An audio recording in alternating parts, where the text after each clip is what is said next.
역시 그 중국 자기를 대결하는 것은 역시 청자와 백자가 그랬죠. 근데 이 청자 같은 경우는 이제 굉장히 오랜 시간에 걸쳐서 만들어졌지만 백자 같은 경우는 주로 이제 경덕진을 중심으로 많이 만들어졌죠. 물론 그 이전에 형유도 있고 정유도 있습니다만 주로 그 중심지는 그 강서성의 경덕진입니다. 그런데 이제 그 저는 사실 이 청자와 백자를 다 강의를 해야 되는데 이 백자까지 공부를 못했습니다. 그러니까 너무 방대해서 도저히 그걸 할 수 있는 시간도 안 되고, 그리고 경덕진 자체가 굉장히 다양해서 제 능력에 붙여서 저는 그걸 못했습니다. 그래서 저는 청자만을 할까 합니다. 또 제가 공부한 부분이라 하고요.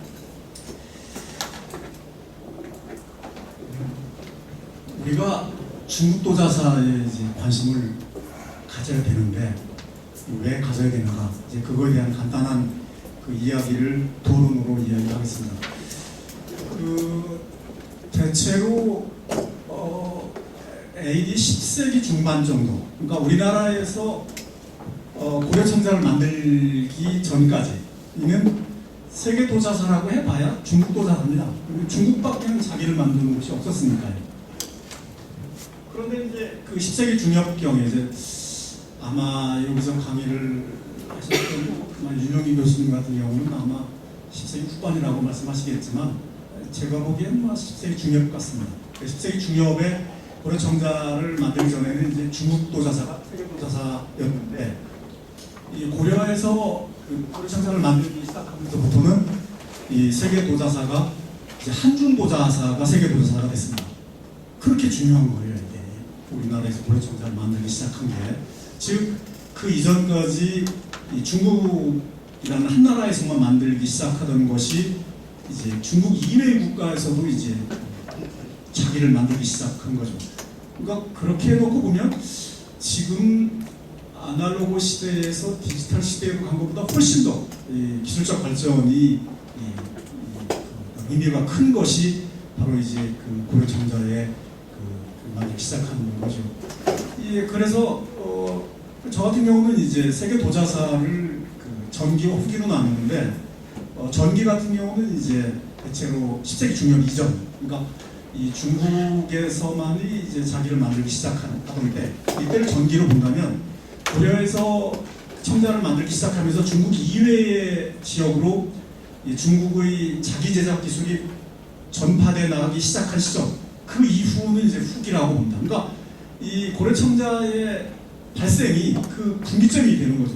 이렇게 중요한 거예요. 이 고려 청자의 발생이라는 것이.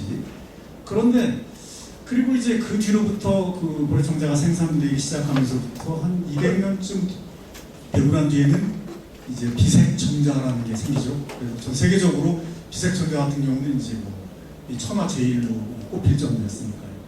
그래서 당대에는 그랬습니다. 그리고 여러분들이 잘 아시겠지만 그 남송대의 태평론이라는 사람이 당시까지 전 세계에서 가장 품질 높은 것, 이걸 천하제일로 꼽았는데 그 중에 청자로서는 고려 비색 청자로 꼽았어요. 그리고 이 백자로서는 종효백자를 꼽고, 그러니까 이 청자 가운데에서는 당시에 11세기 한 전반쯤 되겠지만 고려 청자가 최고봉에 있고, 이제 백자로서는 이제 종효백자가 최고봉에 있었다는 거예요. 그러니까 당시의 청자로서는 그랬어요. 그런데 지금은 그렇지 않다는 거예요. 그 당시 고려 청자는 그냥 있었어요. 그런데 지금 전 세계 연구자들이 일본 도자는 공부를 굉장히 많이 하고 서양 도자 공부를 많이 하지만 이 고려 청자에 대해서는 별로 공부를 안 해요. 그래서 거의 당시에는 세계 도자사의 거의 중심에 있었는데 지금은 세계 도자사의 변방으로 일어났다는 거예요. 그 중요한 이유는, 가장 핵심적인 이유는 후손을 잘 못 만났기 때문에 그런 거죠. 그래서 이 한국 도자사를 심층적으로 이해하려면 당시에 고려 청자와 더불어서 당시에 세계 도자사를 형성하고 있었던 중국 도자사를 알아야만 돼요. 그리고 또 하나는 지금 이 그 고려청자를 공부한 전 세계에서 공부하는 사람들이 한국의 연구자를 빼고는 별로 많지 않습니다. 특히 서양에 있는 연구자들 가운데 고려청자를 공부하는 사람은 지금 거의 손으로 꼽을 정도인데, 그 이전에 좀 있었는데, 뭐 공포증도 있었고 있었는데 지금은 거의 없어요. 왜? 한글을 배우기가 어려서 그런 거예요. 그 이전에는 지금 제가 잘 알고 있는 일본의 한 연구자, 여러분들 혹시 아실지 모르겠지만 일본 동양부산치과학원의 관장을였지만 이또 익사로 관장님인데, 그분이 한국도 자사를 공부를 했었어요. 특히 이제 고려청자를. 그런데 대체로 1900년대 후반쯤부터 그만뒀어요. 한국도자를 공부하는 걸. 그래서 한번 물어봤어요. 그분을 제가 잘 아는데, 그때 왜 그때부터 그만두고 중국도자를 공부를 했습니까? 그분 말, 도저히 한글 논문을 읽을 수가 없고, 그 이전에는 이제 한자가 많아서 읽었는데 지금은 도저히 한글만 써 있어서 못 읽겠다는 거예요. 그래서 차라리 중국어를 공부해서 이제 중국도자를 공부했다는 거예요. 어떻게 보면 또 이 한글 전용화의 폐해가 이런 데 있긴 있습니다. 그래서 이제는 도리없습니다. 우리가 한국도자를 공부를 해서 이제 전 세계에 한국도자를 알려야 돼요. 그러려면 그 대척점에 있는 중국도자를 알아야 됩니다. 중국도자를 모르는 상태에서 한국도자를 아무리 얘기해봐야 그것은 의미가 없는 거죠. 그래서 이제 이런 생각을 가지고 이제 중국도자를 여러분들이 봤으면 좋겠습니다. 물론 여러분들은 뭐 지금 대학원에 가셔서 뭐 중국도자를 뭐 업으로 전공하실 분이 계실지 모르겠지만, 그게 아니신 분들은 대체로 이제 어떤 애호적인 측면에서 아마 하실 거라고 생각이 되는데, 이 중국도자에 관심 있으신 분 가운데 북경에 가신 분들은 아마도 이 판자위에는 한 번씩은 가보셨을 거예요. 그죠? 이게 이쁘고 이제 그 안에 들어가면 이런 이제 노점상들이 있는데, 여기에 가면 이제 이 중국도자들이 엄청 많이 있죠. 근데 뭐 이제 거의 대부분은 이제 가품이지만, 그런데 여기에 가는 한국 사람들 가운데 보면 중국도자를 잘 모르고 가시는 분들이 많은 것 같아요. 그래서 오늘 강의만 듣고 가셔도 그런 실수는 범하지 않으시지 않을까.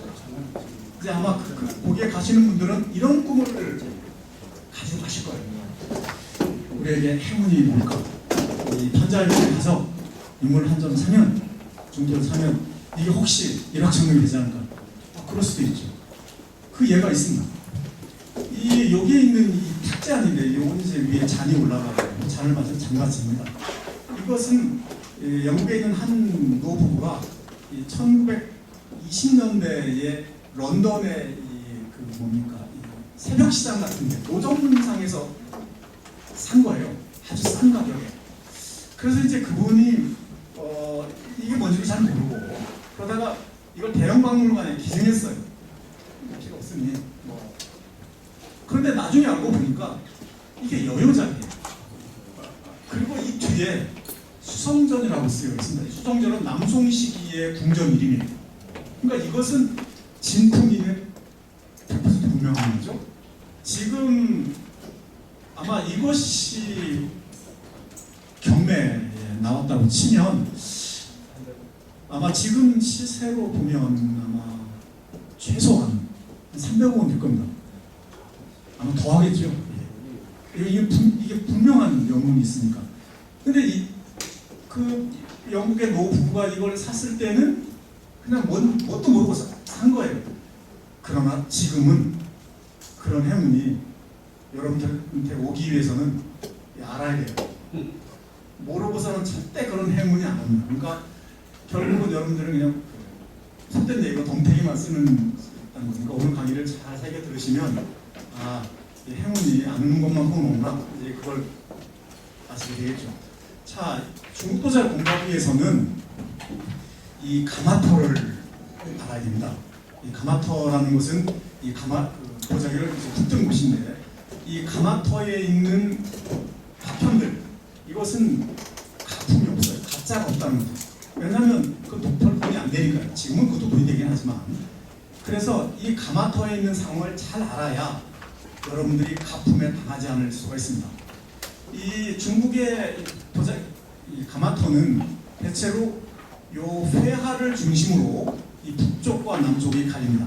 우리가 보통 이 북방이라고, 중국에서 북방이라고 하면 요 양쯔강 이북을 북방, 양쯔강 이남을 남방이라고 얘기하는데 도자사에서는 그렇게 얘기하지 않아요. 도자사에 있어서는 요 회하를 중심으로 그 이북을 북방, 요 이남을 남방이라고 해요. 왜 그러냐면 약 2억 년 내지 2억 5천만 년 전 정도에 요 중국의 이 판때는, 요 대륙은 요 회화를 중심으로 이 북쪽의 판때와 남쪽의 판때가 떨어져 있었어요. 그것이 한 2억 년 내지 2억 5천만 년 정도에 만났습니다. 이게. 그래서 이것은 이 북쪽 판때와 남쪽 판때는 생성된 시기가 다르고 이 마그마의 성분이 달라요. 그래서 그 고기에 있는 그 흙을 가지고 만든 자기의 성분도 달라요. 북쪽하고 남쪽하고. 쉽게 얘기하면 북쪽의 그 도자기의 흙을 분석해 보면 대부분 이 규사, SiO2, 규사 성분이 굉장히 낮고 Al2O3, 이 알루미나 성분이 많아요. 이 남쪽은 반대입니다. 그러니까 SiO2 성분이 많고 Al2O3 성분이 적어요. 그래서 북쪽에 있는 건 백자를 만드는데 극히 유리하고 남쪽은 청자를 만드는데 유리합니다. 그래서 이 백자가 이 북방에서 먼저 발생되고 청자가 남쪽에서 먼저 발생되는 것은 쉽게 당연한 거예요. 흙이 그러하기 때문에. 물론 이제 그 이후 시기가 되면 기술이 발달해서 이제 흙에 들어있는 그러한 성분들을 조절할 수 있기 때문에 이제 변화합니다. 어쨌든 그렇습니다.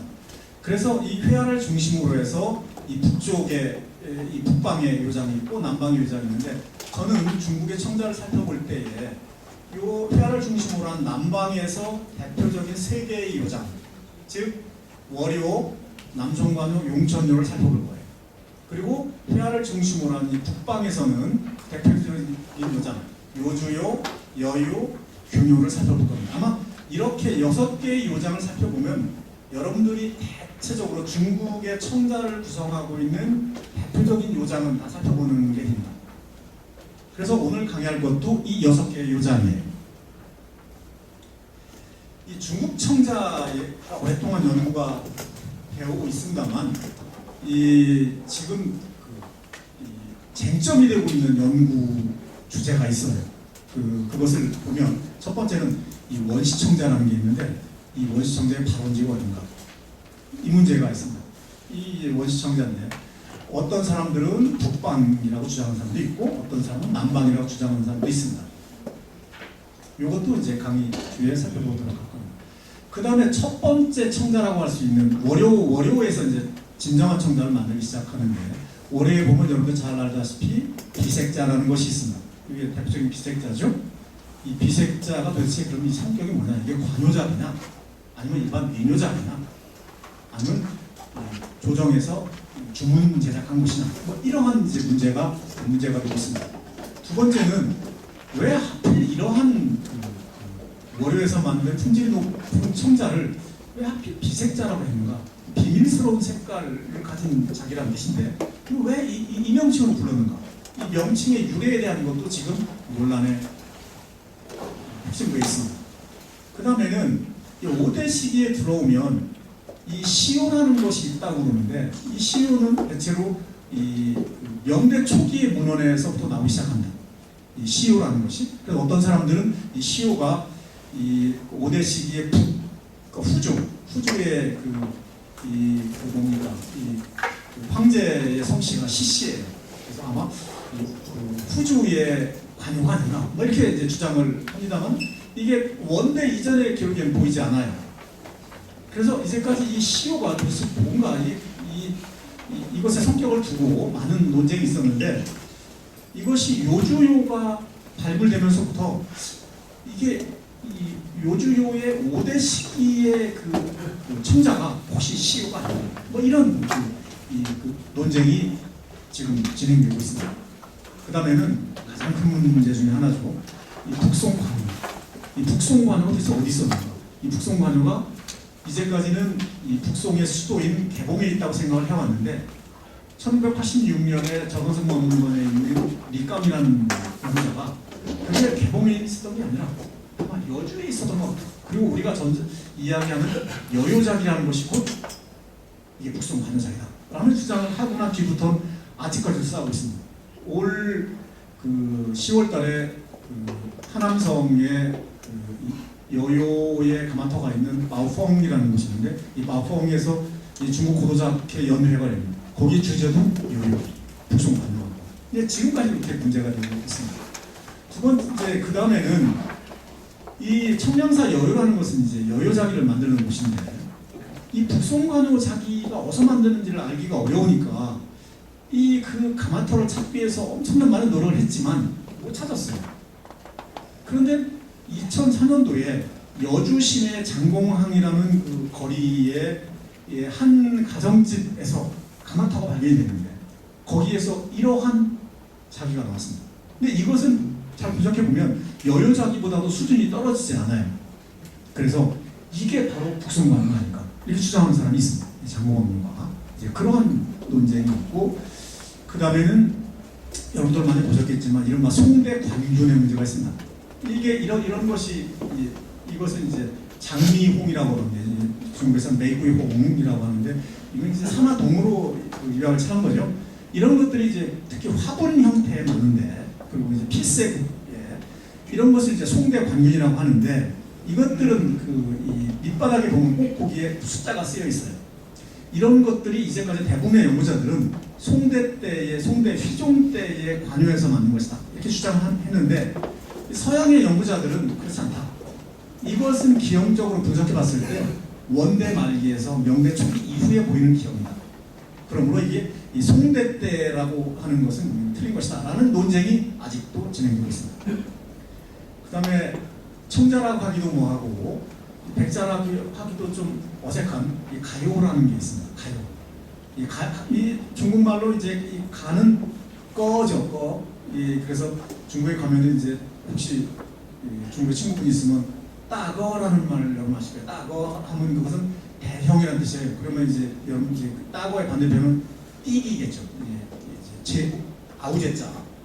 그래서 이게 바로 이 중국의 전설상에 이 가요가 있고 제요가 있는데 이 가요에서 만든 게 이런 거예요. 이 흰색 간 이것의 생산지가 어딘가 이게 아직도 논쟁이 되고 있습니다. 어떤 사람은 이게 용천이다 이게 주장하는 사람이 있고 어떤 사람은 항주다 주장하는 사람이 있습니다.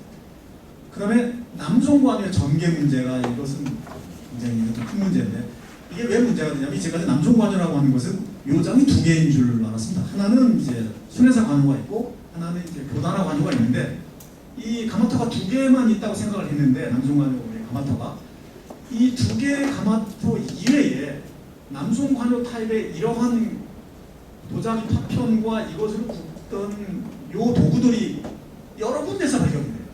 그러면 이게 도대체 남송관여 가마터가 이게 뭐 한 군데 두 군데가 아니고 이게 뭐 여러 군데 아니냐 이런 문제가 이제 발생이 되는 거죠. 그래서 이제 이 남송관여가 이 전개가 문제가 되고 있습니다. 이거 대한 설명도 뒤에 자세히 하겠습니다.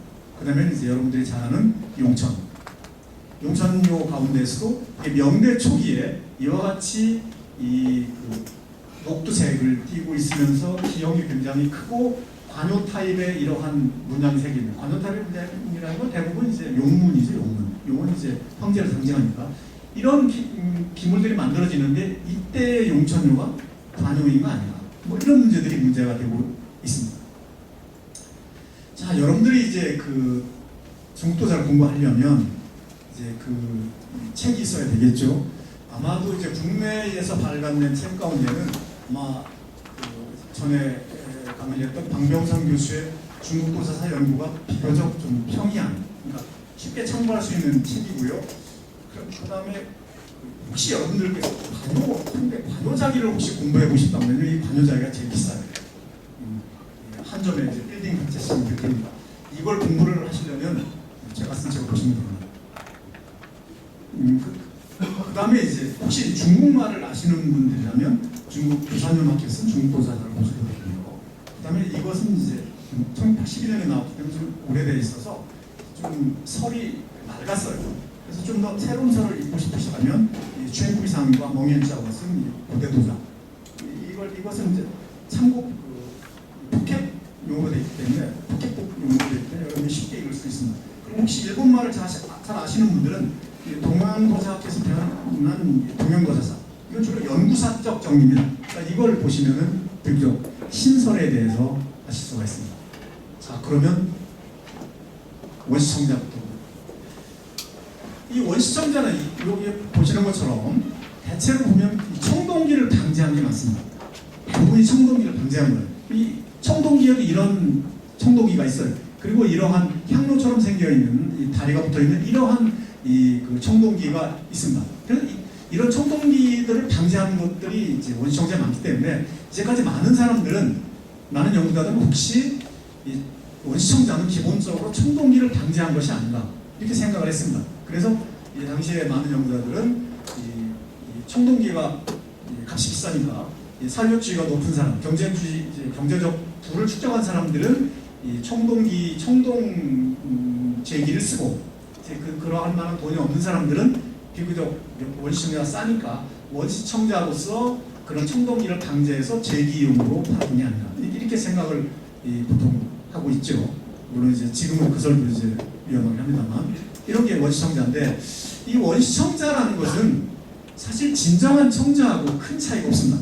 이 굽는 온도도 1200도 이상 고온으로 올라가고요. 그걸 굽는 가마도 역시 용해입니다. 등유, 우리나라의 이제 등유, 이제 오름가마에서 있고, 그 다음에, 그래서 이게 큰 차이가 없어서, 지금의 많은 연구자들은 과연 원시청자하고 청자를 구분할 필요가 있겠는가? 이런 이제 그 의문을 제기하는 사람이 있습니다. 어쨌든 저는 기존의 전통적인 설법에 따라서 이 원시청자 용어를 쓰도록 하겠습니다. 이 원시청자 제작 시기는 대체로 상대 중기, 이제 은대 중기에서 대체로 후한대 말기. 이 후한대 말기가 월요에서 진정한 청자를 만들기 시작한 때입니다. 그때까지의 제작된 이 청자를 원시청자라고 얘기를 합니다. 이 원시청자의 발원지는 북방설과 남방설이 있습니다만 아마도 남방설이 맞을 거예요. 이 원시청자의 발원지는 아마도 지금 항주에서 지금 북쪽으로 약간 떨어져 있는 이 덕청현이라는 곳이 있는데 아마 여기에서 만들었든지 아니면 항주에서 남쪽으로 약간 내려오면은 소산공항 있는 지금 항주 공항이 있는데 거기가 이제 소산이라고 하는 곳인데 거기 둘 중에 어느 곳에서 아마 만들기 시작했을 가능성이 큽니다. 그 남쪽에 덕청현에 있는 비교적 이른 시기에 원시청자 요지 가운데 하나가 이 화소산 요지인데 이제 호샤오샨 요지라고 하는데 이게 지금 옛날 요지예요. 여기가. 그리고 여기에 저수지가 있는데 이 저수지가 이미 이전에 서주 시대 때 만든 저수지입니다. 이 뚝이 지금 서주 시대 때 만든 뚝이에요. 이게. 그런데 요 뚝 부분에서 이제 출토된 자기 편들이 이런 원시청자가 되게 이제 이렇죠. 그 다음에 시기가 약간 내려가는 것 가운데 이제 팅즈차오 요지라고 하는 곳이 있는데 이건 이제 비교적 시기가 약간 늦은 이제 전국시대 요지입니다. 여기에 가마가 있어요. 여기 전봇대가 있고 가마가 이렇게 올라가 있었습니다. 여기는 이제 발굴된 이후에 덮은 모습입니다. 여기서 발굴된 가마들 거기서 출토된 원시청자가 이런 거예요. 보면 대부분 청동기를 방지한 것처럼 보이죠. 청동기를 방지한 기물의 특징은 이러한 장식이 많이 붙어 있고 이 표면에 이러한 기하학적인 문양들이 많이 들어있죠. 그런데 그래서 이제 대체로 이러한 청동기를 방지한 것만 나오는 게 아니라 이와 같이 잔이나 완 또는 접시 같은 이런 실용품도 상당히 많이 나왔습니다. 그래서 이 팅즈차오 요지가 발굴되고 난 뒤에는 원시청자가 청동기를 방지한 것만이 아니라 일반 생활용기도 만들었다는 것이 정설로 부어지게 되었습니다. 자, 원시청자 가운데 비교적 이른 시기의 서주시대의 원시청자입니다. 보면은 여기에 보면 기하학적 문양들이 있죠. 이 청동기에 흔히 보이는 문양입니다. 이 원시청자의 중요한 특징은 이 유약이 여기에 씌워져 있지만 안정되지 못했어요. 그래서 대부분의 유약이 타거나 엉겨 있습니다. 이게 원시청자의 특징이에요. 이것은 유약의 안정성이 만큼 떨어진다는 얘기죠. 자, 이것은 이제 전국 시대의 그 원시청자입니다만 보시다시피 이와 같이 유약이 엉겨 있고 이 부분에 유약을 칠했습니다만 유약이 다 날아갔어요. 탔습니다. 이 유약도 온도가 높이 올라가면 근데 1300도 이상 올라가게 되면 유약이 타버려요. 타면은 이와 같이 이 태토만 남아있고 유약은 날아갑니다. 유약이 더 낮은 온도에서 녹거든요. 자, 이것은 이제 거의 마지막 시기의 원시청자인데 앞에 있는 이러한 유약보다는 훨씬 안정적인 게 보이죠. 이게 마지막 시기의 원시청자. 이런 원시청자의 맥을 이어가는 게 월요입니다. 이제 여러분들이 월주라고 잘 알고 있고 우리나라 고려청자의 모태가 된 곳이죠. 이 청자의 발원지는 월요인데 지금의 상우시, 그러니까 이 청주에서 우리나라로는 KTX죠. 고속철을 타고 1시간 정도 가면 상우시에 도착이 되는데 거기입니다. 이건 대체로 시기는 후한 말기쯤 되고요. 그래서 아까도 말씀드렸습니다. 원시청자하고 청자는 큰 차이는 없습니다. 유약의 성분도 거의 비슷하고 페토의 성분도 거의 비슷해요. 가마도 거의 같고 형태도, 그 다음에 소송 온도도 거의 같고, 다만 안정성이 원시청자에 비해서 높습니다. 예. 그리고 일반 생활용기를 주로 만들고요. 이 초기 월요가 생성 처음 발생하는 곳은 여기에 여기 상우시라고 되어 있는 곳이 옆에 보면 조그만 강이 있는데 이게 조화강입니다. 이 조화강이 이 전단강으로 흘러들어가는데 조화강변에서 주로 만들었어요. 그러다가 이것이 전성기로 들어가게 되면 확산기로 들어가게 되면 요 상우시에서 요 지금의 자계시로 옮겨진다. 이 자계시에 가면 상림호라고 하는 그 호수가 있는데 이 상림호 주위에서 이제 이 전성기를 맞이하게 되죠. 이 전성기 때에 여기 그 상림호 근방에 이 월요가 이 주위로 확산되어 나가게 됩니다. 여기 영파라든가 여기 은현, 여기 봉화, 여기 이제 상우시 이쪽으로 이제 확산되어 나가는 거죠. 어쨌든 중심지는 이 상림호 근방입니다. 이게 상림호 월요지입니다. 이게 상림호인데 이 주위가 온통 다 가마터예요. 그래서 여러분들이 이 안쪽으로 이제 가마터를 조사하러 가시려면 지금은 이제 가수기이기 때문에 여기까지 이제 걸어갈 수 있지만 이게 여름 같은데 되면 여기 물이 차서 여기까지 물이 차요. 그래서 여기서 배를 타고 여기 들어가야 됩니다.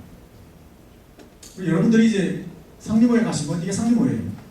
이게 그래서 물이 많을 때는 다 잠겨 있고 물이 없을 때는 이것이 이제 드러나게 되죠. 이게 상림호에서 지금 유일하게 보존되어 있는 하와신 요지입니다. 그러니까 여러분들이 가시면 아마 여기에 가마를 보시게 될 거예요. 이게 거기에 보존되어 있는 가마입니다. 이게 용요라는 거예요. 요 입구서부터 끝까지가 약 40여 미터 좀 됩니다. 그러니까 여기에서 불을 떼면 이제 여기에서 가마가 이제 소송되는 거겠죠. 지금은 뭐 밑바닥밖에 남아있지 않지만 원래는 이렇게 이제 그 돔형으로 그 천정이 있었겠죠. 그건 다 무너졌습니다. 우리나라의 가마하고 거의 유사하죠. 이제 벽체는 이와 같이 벽돌로 만들었고 이 밑에 이제 이 갓발을 놓고 이 위에다 기물을 놓고 이제 소송을 하는 거죠. 이것은 남성 말기에 이제 가마입니다. 이것은 스롱코라고 하는 곳인데 이게 가마입니다. 여기서 불을 떼고요. 이제 여기에 돔형의 이게 있는데 이게 다 망가졌고 요 입구에서 끝에까지 그냥 50m 정도 됩니다. 이것은 퇴적더미예요. 이 퇴적더미가 이렇게 10여 미터가 넘게 되어 있습니다. 이 월요의 전개를 보도록 하죠. 자, 이게 가장 이른 시기의 월요 청자의 모습입니다. 후한 시기에 가장 이제 막 월요 청자를 만들기 시작했을 때 역시 보면 장식이 굉장히 장식이 많죠. 장식이 많은 것들이 원시청자의 특징이라고 얘기를 했습니다. 즉 원시청자의 여운이 아직도 있는 거죠. 유약은 원시청자도 훨씬 안정적인 게 보여집니다. 다만 이 초기에 만들어진 이 월요 청자들은 하나 중요한 특징이 있는데 요 굽 부분의 요 굽의 밑부분은 유약을 바르지 않아요. 이게 가장 중요한 특징입니다. 그러니까 만약에 이른 시기에 당대 이전의 월요 청자라고 하는데 이 밑에까지 유약이 입혀 있으면 그건 가품이에요. 여기에 유약을 바르지 않는 이유는 요 밑에까지 유약을 바르면 구울 때 여기까지 입혀 있는 유약이 밑에 흙과 들러붙어요. 그러면 불량품이 나와요. 그래서 여기에 유약을 입히지 않는 거예요. 자, 뒤에 보면 이게 삼국시대의 그 월요총자인데 역시 마찬가지죠. 이 밑에는 유약을 바르지 않습니다. 유약이 훨씬 안정되어 있고 역시 장식성이 아직 강합니다. 이게 이제 삼국시대의 거고요. 자, 이것은 여러분들이 많이 봤을 겁니다. 상해방문에도 많이 전시되어 있고 이른바 퇴소관이라고 하는 거, 곡창관으로 부르는 거죠. 요게 이제 부처님이라든가 이제 여기에 보면 집 모습들 이런 것들을 이제 많이 장식으로 되어 있는데 이건 실용품은 아니고요. 이제 무덤에 묻어주는 겁니다. 그러니까 무덤에 묻어주면 이와 같이 부처님의 축복을 받고 그다음에 여기에 있는 이 집에 있는 것처럼 곡식을 꽉꽉 채운 그러한 창고를 갖는 생활을 누려달라고 하는 그러한 기원을 담은 그릇이에요. 그러니까 이것은 일종의 부장품입니다. 제기예요. 역시 밑바닥에는 유약이 입혀있지 않습니다. 자, 이건 동진시대 건데 보면 역시 밑에는 유약이 입혀있지 않고 이 소성 상태가 그렇게 싹 훌륭하진 않죠. 자, 이것은 우리나라에서도 많이 출토가 되고 이것은 그 문영왕릉에서도 출토된 바가 있죠. 이것은 그 개수병입니다. 그러니까 닭머리 같은 그 주부 부분을 가진 그 호인데 특히 우리나라에서 많이 출토가 되는데 이제 대체로 이제 그 동진시기에 많이 만들어졌죠. 그런데 이러한 개수병이 우리나라에서 여러 점이 출토가 되는데 이 신라 지역에서는 한 점밖에 출토가 안 됐어요.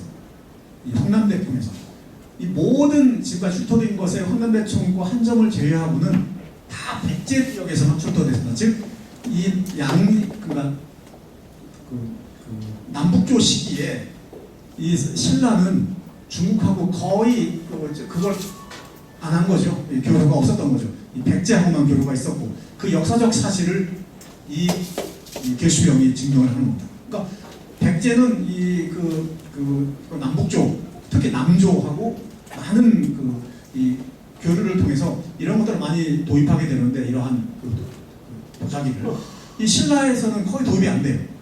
그것은 당시 이 신라와 남북조와의 교류가 거의 없었다는 얘기죠. 그것이 바로 개수호가 또는 개수병이라고 부르기도 합니다만 이것이 알려주죠. 자, 이것은 이제 남조 시기의 그 월요총자입니다. 역시 밑에는 유약이 입혀있지 않습니다. 유약이 안정되어 있고요. 자, 이것은 수대 거의 마지막 단계의 이제 그 월요인데 역시 유약이 훨씬 그 이전 것보다 안정되어 있고 역시 유약이 입혀있지 않습니다. 그런데 이게 만당 시기에 들어가게 되면 그 이전에 보던 이런 것들과는 전혀 다른 차원의 월요총자가 나와요. 훨씬 윤택하고 훨씬 광택이 있고 그 이전 것과는 뭐 차이가 금방 나죠. 이런 것들이 등장하게 됩니다. 이것이 만당 시기에 등장해요. 바로 이 시기에 월요 비색자가 탄생하게 됩니다. 대표적인 월요 비색자는 아까 말씀드렸습니다만 이와 같이 그 표면 유약이 굉장히 안정되어 있고 그 유층이 얇으며 굉장히 윤택합니다. 광택이 있고요. 이런 것들이 이제 그 비색자의 중요한 특징이죠. 이러한 비색자가 탄생하는 것은 뭐 그렇게 큰 기술적 발전이 있었던 게 아니라 이 갑발을 사용하면서부터 나온 거예요. 이 출현 시기가 9세기 전반에 비색자가 나오기 시작한 게 이 출현 계기는 갑발입니다.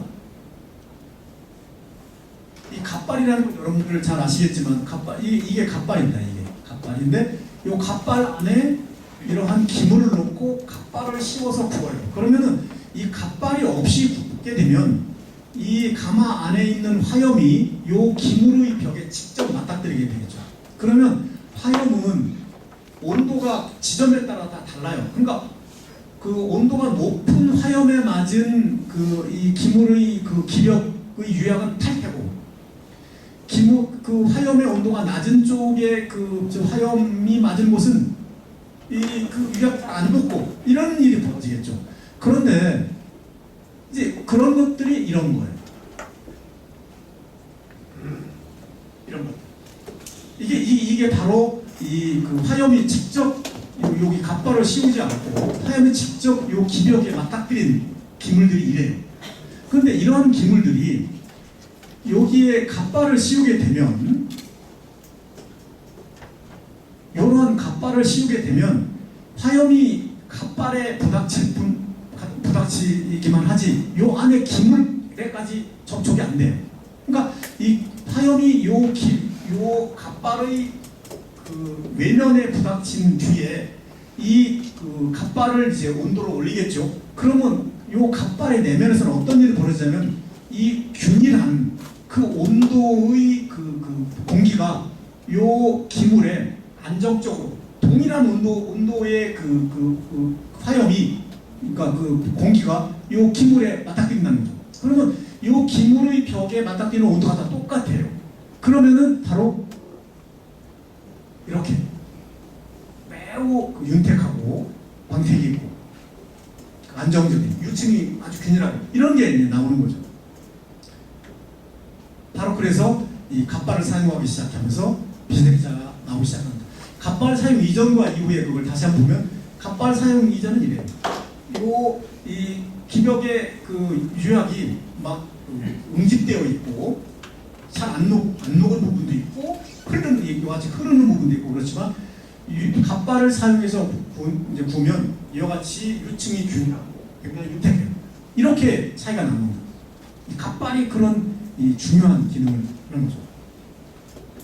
그런데 그러면 그렇게 나온 이러한 유형의 그 월요청자를 왜 하필 비색자로 부르게 되는가? 아마 제가 생각하기에는 이런 이유 때문에 그랬던 것 같습니다. 이 갑발을 씌워서 그 기물을 굽게 되면 그 갑발을 이제 온도를 높여서 갑발 안에 있는 그 기물을 다 구워서 그걸 꺼내기 전까지는 갑발 안에 있는 기물이 어떤 색을 띠고 있는지 잘 몰라요. 왜? 갑발이 가려서 안 보이니까.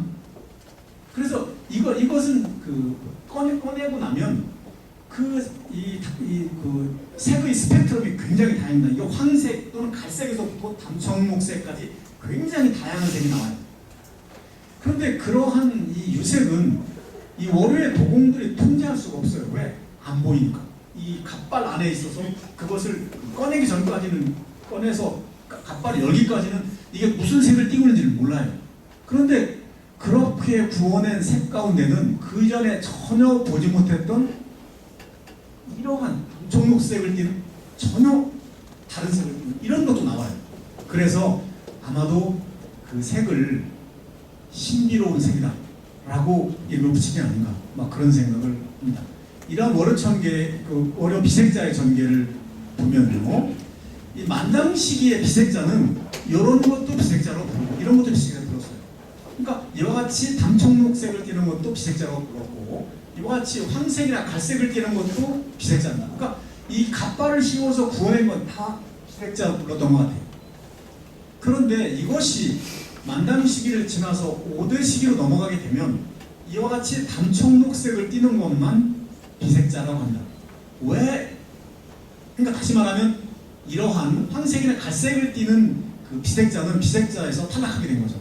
그런 일이 왜 벌어지냐면 바로 이것 때문에 이 5대 시기에 오면 이게 갑발인데 이 갑발을 뒤집어 놓는다. 그러니까 이 기물을 놓고 이 갑발을 놓은 위에다가 이게 갑발 뚜껑이에요.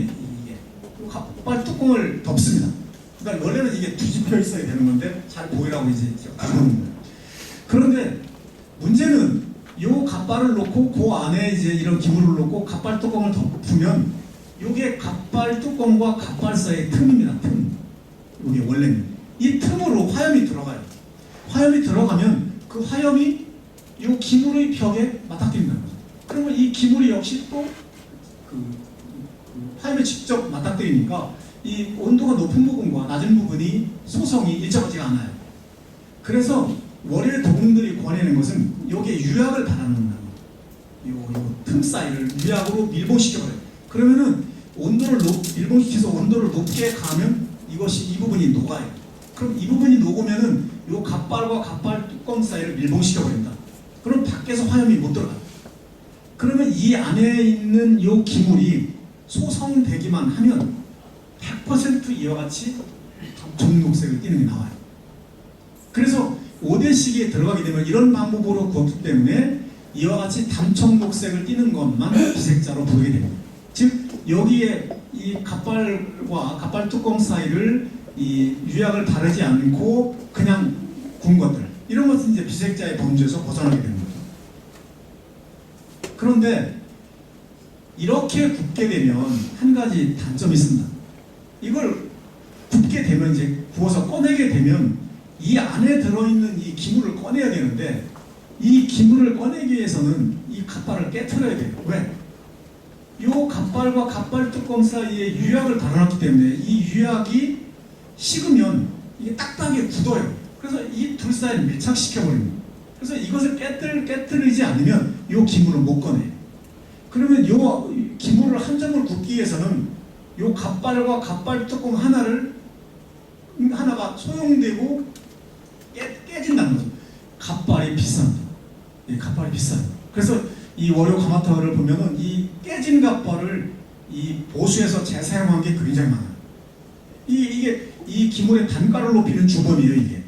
그래서 북송 시기에 들어가게 되면 이 비색자에 대한 수요가 엄청나게 증가하면서 이제는 더 이상은 이와 같이 갓발과 갓발 뚜껑 사이를 요 유약으로 밀봉하는 이런 방법으로는 그 수요를 감당을 못해요. 그래서 그 이전 방법으로 돌아갑니다. 여기 유약을 안 바르는 방식으로 돌아가요. 그렇게 굽게 되면 이와 같이 약간 거무튀튀한 비색자와 다른 이런 걸로 돌아간다는 거죠. 바로 이게, 그러면서 여기에 이제 이 5대 시기에는 문양이 거의 유행하지 않다가 이 문양이 유행하게 됩니다. 이 북송 전기의 문양 유행하게 되는 것은 이 유색이 떨어지는 것을 커버하기 위해서 이 문양이 등장하는 거예요. 이게 문양으로 이제 이 유색이 떨어지는 것을 이제 커버하는 것이죠. 그래서 북송 초기에 문양이 유행하게 됩니다. 이것은 요주에도 그래요. 월요도 그렇고. 그러다가 북송 후기나 남송 시기에 가면은 이제는 이와 같이 갓발을 밀봉시키지 않아도 대체로 이제 그 청색을 띠는 이런 그 청자를 만들 수가 있습니다. 고려에서 마찬가지. 고려에서도 이러한 청색을 띠는 청자를 만들고 용천에서 만들어요. 그러니까 그 중국의 여러 요장과 심지어는 고려 청자 요장에서도 이와 같은 청색을 띠는 걸 만들어요. 이때 오게 되면 비색자라고 하고 부르는 것은 그냥 청색을 띠는 자기, 이런 정도로 개념이 변화하게 됩니다. 자, 그 다음에 이제 그 남쪽의 월요의 영향을 받아서 북방의 유장 가운데 처음 그 청자를 만들기 시작한 요조요를 보도록 하겠습니다. 요조요는 요게 지금 서안입니다. 서안입니다. 이 서안에서 한 자동차로, 지금은 고속도로가 뚫려서 1시간 좀 넘게 가면 갈 겁니다. 동천시라고 하는 곳이 있는데, 동천시에 다다르기 조금 전에 보면 황보진이라는 곳이 있는데, 거기에 있습니다. 이 요주요의 가마는 남쪽의 가마하고 달라요. 월요의 가마. 월요의 가마는 길쭉한 이런 가마에 있고, 이제 용요라고 해서 이렇게 오름 가마, 등요였는데, 이 요주요에서 쓴 가마는 이와 같이 말구평 가마입니다. 말구평 가마. 왜 말구평 가마를 쓰냐면, 북방 지역에는 남방 지역의 용요를 건축한 것과 같은 그런 비스듬한 산빛 스타일이 거의 없어요. 그래서 평지에 이제 가마를 쓰게 되는데, 이렇다는 거예요. 이런 평지에 이제 이 가마를 쓰게 되는데, 이 평지에 가마를 쓰게 되면 이제 여기에서 불을 떼고 여기에 이제 기물을 놓고 굽게 되는데, 이 평지에다가 놓고 불을 떼게 되면 화력이 약해요. 그래서 이 평지에서 그 화력이 약한 것을 커버하기 위해서는 굴뚝을 높이 세워야 돼요. 여러분들 옛날 시골집에 보면 연통을 높이 세우죠. 연통을 높이 세우면 이게 바로 이 경사면에 있는 것처럼 이 화염의 추인력을 끌어내게 된다. 그래서 이와 같이 이 말구평 가마를 쓰고 연통을 높게 세우게 되면 요 연통의 끝 부분과 요 요상의 요 부분의 이 높이 고도 차이에 의해서 이 추인력이 생겨요. 이 불을 빨아들이는 힘이 생긴다는 거죠. 그래서 이와 같은 말구평 가마를 쓰게 됩니다. 이 요조요는 이 당대 때에 처음 이제 이 가마를 소성하기 시작하는데, 당대 때는 청자를 만들지 않았습니다. 이와 같은 이제 당상체를 주로 만들었고, 이와 같은 흑유, 이와 같은 가류, 황유라고 하는 이런 것들을 주로 만들었는데, 5대 시기에 들어가게 되면서부터 이 월요의 영향을 받아서 청자를 만들기 시작합니다. 월요의 영향을 받아서 처음 청자를 만들기 시작한 5대 시기에는 월요와 마찬가지로 문양이 없어요. 하나같이. 이 시기에 월요도 비색제가 유행하던 시기인데 5대 시기의 월요도 역시 문양이 없습니다. 그 영향을 받은 요주요의 5대 시기 청자도 역시 문양이 없어요. 그런데 이것이 문양이 없죠. 유색도 비색자와 거의 유사하고요. 자, 관자가 쓰여진 이런 편들도 보입니다. 그런데 이제 북송 초기에 들어가면서부터 보면 이와 같이 문양이 생기게 됩니다. 그런데 이 월요의 경우가 똑같은 거죠. 월요도 북송 초기에 들어가면서 일본 갑발이 사라지면서 이 문양을 생기기 시작한다고 그랬는데, 이 요주도 똑같아요. 이와 같이 요주에 들어오면서 이제 갑발을 사용하기 시작, 그 이전에 사용하기 시작했는데, 이제 그때부터 시작해서 이와 같이 월요와 똑같이 이 문양을 새기게 되는 거죠. 이 북송 초기의 그 요주요 정자의 이 모습입니다. 색깔이 월요하고 상당히 유사하죠. 이때는 월요와 마찬가지로 나무를 사용해서 소성을 한 겁니다. 그러니까 나무를 떼서 소성을 한 거죠. 그러다가 이것이 북송 중기나 후기에 들어가게 되면 이와 같이 색깔이 갈색을 띠게 돼요. 이 통색이. 앞에 거랑 비교해 보면 이와 같이 담청록색을 띠던 것이 이와 같이 이제 갈색끼리 띠게 되는데, 이것은 북송 중후기부터 이제 석탄을 원료로 떼기 시작합니다. 석탄을 원료로 떼게 되면 어쩔 수 없이 이와 같이 이 갈색을 띠게 돼요. 안에는 홀타로 성분 때문에. 이게 이제 북송 중후기의 모습이고요. 이제 북송 중후기의 모습입니다. 이와 같이 이제 그 색깔이 그 이전 것과는 다르죠. 근대가 되면 이제 이와 같이 판으로 찍어내는, 틀로 찍어내는 이런 인화 기법이 유행하게 됩니다. 역시 석탄으로 소성하기 때문에 이와 같이 이 갈색이 굉장히 강하죠. 근대 때 모습. 그런데 근대 때에 주로 이러한 묘주 청자가 유행하던 시기 한편에서는 전혀 이질적인 청자가 만들어지기 시작하는데, 그것이 이른바 월배규작입니다. 월배규작. 이 월배규작이는 이런 거예요. 문양이 없고 이 유약이 꼭 돼지기름처럼 반짝반짝, 그러니까 좀 번쩍번쩍 빛나, 좀 뭐랄까 기름 느낌이 나요. 그리고 유층이 두껍습니다. 좀 자세히 보면, 자 보십시오. 기름을 입혀놓은 것처럼, 그렇죠. 그리고 이 유층이 두꺼워요. 문양이 없고, 그리고 색깔이, 자 보면은 이 달빛처럼 월백색을 띠고 있고요. 그렇습니다. 그래서 도대체 이와 같이 이질적인 근대에 주로 이제 이러한 요주 청자가 만들던 시기에 이질적으로 나온 이러한 월배규 자기의 성격이 뭔가, 이거에 대해서는 지금 논쟁이 많습니다. 어떤 사람들은 이게 근대의 관여다라고 주장하는 사람도 있고, 어떤 사람은 이 남촌 관여의 영향을 받은 그냥 민요 자기다 이렇게 주장하는 사람도 있습니다. 요즘에 이러한 월배규 자기는 굉장히 비싸요. 뭐 근대 원대에 가게 되면 이제 이와 같이 품질이 떨어지게 되죠. 품질 떨어지는 현상이 금방 알아챌 수가 있을 겁니다. 자, 그 다음에는 이제 이 요주요의 영향을 받아서 탄생하게 되는 여요를 보도록 합니다. 여요는 여러분들이 잘 봐야 됩니다. 왜냐하면 이 여요자기가 출토될 수 있는 가능성이 있는 지역이 몇 군데가 있는데, 하나는 그 중국의 하남성의 보풍현이라고 하는 곳, 거기에서 출토될 가능성이 있고, 또 하나는 이 한반도의 개성 쪽에서 출토될 가능성이 있어요. 그 두 군데밖에는 이게 나올 가능성이 거의 없습니다. 왜 그런지는 뒤에 설명을 하죠.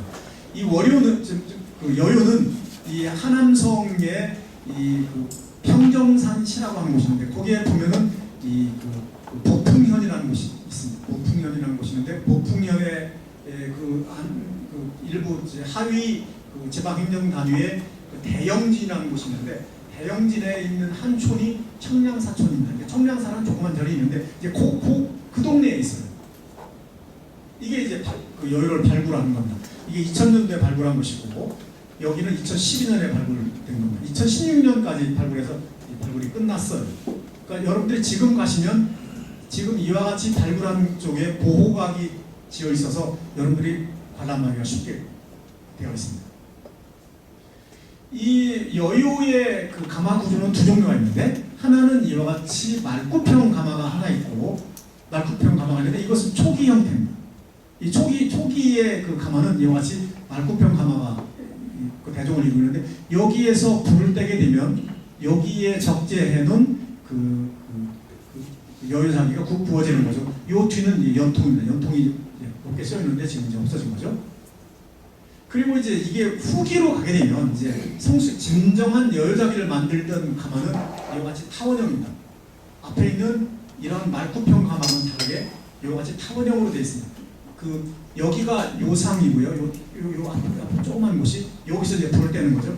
요 조그만 요상에서 한 번에 구워낼 수 있는 건 50점 미만이에요. 굉장히 그 조그만 가마에서 아주 소량만 구워내는 거죠. 그럴 수밖에 없는 게 이 여유자기는 주로 궁정에서 사용했기 때문에 이 소량의 그 여유자기를 굉장히 고품질로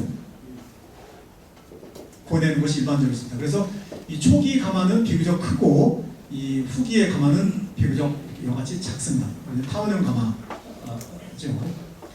여유의 전개를 보면 여유는 초기 단계하고 이 성숙기 단계로 나누게 되는데 초기 단계에는 청록유 자기를 주로 만듭니다.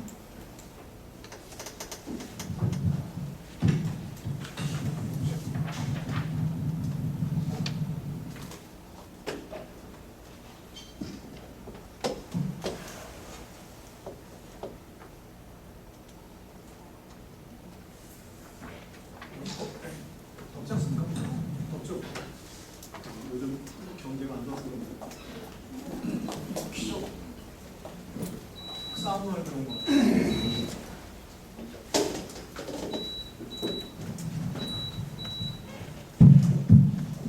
이 초기 단계의 그 여유자기는 이와 같은 그 청록자기라고 부르는데 청록색을 띠기 때문에 그래요. 그리고 이 초기 단계에는 이와 같이 문양이 그려져 있는 것이 대부분입니다. 그리고 중요한 것은 여러분들이 이제 그 여유자기를 볼 수 있는 여러분들이 여유자기를 이제 손에 넣게 될 수 있는 그런 기회가 있을지 모르겠는데 그걸 위해서는 요 굽는 방법을 잘 봐야 된다.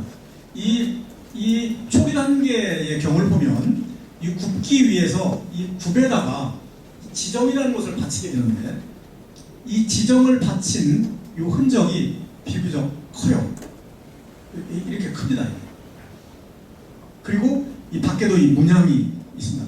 이 진정한 성숙기 단계에 우리가 지금 여유자기라고 부르는 것은 거의 문양이 없어요. 그래서 이와 같이 요 자국이 받침 자국이 크고 이와 같이 이 문양이 새겨진 것은 초기 단계의 여유자기다.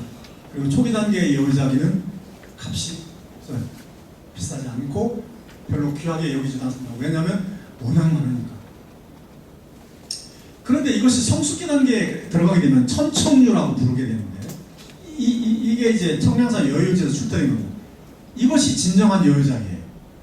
진정한 여유자기는 거의 문양이 없고 그리고 밑에 보면 지정을 받치는데 지정을 받친 흔적이 참깨 모양으로 굉장히 작습니다.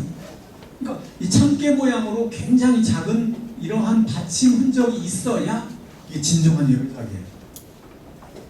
그래서 이게 참깨 모양의 작은 받침이 있다고 해서 이걸 지마정이라고 불러요. 이 지마라는 것은 참깨라는 뜻이에요. 중국말로.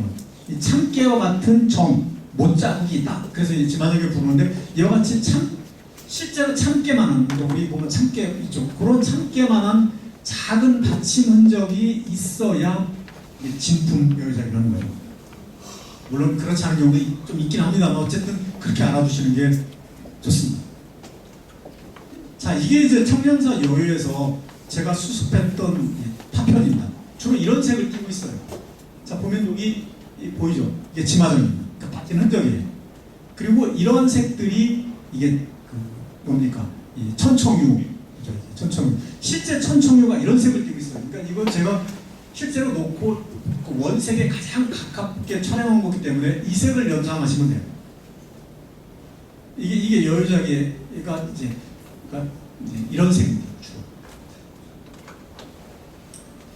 이제 성숙기 단계의 그 여유인데 지금 그 좌측에 있는 게 여유자기인데 이것은 오사카 동영사미술관에 소장돼 있고 이것을 청량사 여유지에서 발굴하면 이렇게 나옵니다. 그러니까 이건 보면 좀 지저분하게 되어 있지만 이건 가마타에서 오염됐기 때문에 그래요. 원래는 이런 색이에요. 이것도. 그런데 잘 보면 한 가지 그 차이점을 발견하게 될 겁니다. 이것은 높이가 높고 이건 높이가 낮죠. 이것도 원래 높이가 높았어요. 이것도 이렇게. 그런데 사용하다가 이 구연부 부분이 깨졌습니다. 깨져서 그 깨진 부분만큼 요 갈아낸 거예요. 갈아내고 요 테두리를 씌운 거죠. 금속 테두리를. 이 금속 테두리를 씌운 것들이 많이 있습니다. 이 금속 테두리를 씌운 것들은 대체로 보면 청대 때에 씌운 게 많아요. 그래서 이 여기에 금속 테두리가 씌워져 있는 것은 진품일 가능성이 별로 높습니다. 네. 자, 이게 그 청량사 여유지에서 출토된 파편들이에요. 여기서 잘 보시면 요놈 이 어서 많이 본 것 같죠? 고려청자와 거의 흡사하지 않습니까? 이 여유자기하고 고려청자는 이와 같이 유색이나 유약의 질이나 빈혈이나 이런 것들이 굉장히 흡사해요. 그래서 여유자기하고 종종 혼동하는 경우가 있습니다. 아마 지금 우리나라에 그 고려청자라고 해서 소장하고 있는 분 가운데 혹 여유자기를 잘못 소장하고 있는 분들이 있을지도 모르죠. 그러면 그것은 정말 행운이죠. 고려청자보다 훨씬 비싸니까. 자, 이제 성숙기 단계의 요구인데 이게 바로 이제 지마정이죠. 이게 이 여유자기의 지마정은 숫자가 정해졌습니다. 여기에 받친 이 지마정의 숫자가 홀수예요. 3개 아니면 5개입니다. 여유자기는 4개짜리가 없어요. 그리고 이 짝수로 되어 있는 것은 단 한 가지 예외가 있는데 이러한 이게 이제 수선분이라고 하는데 이 수선분만 6개를 받습니다.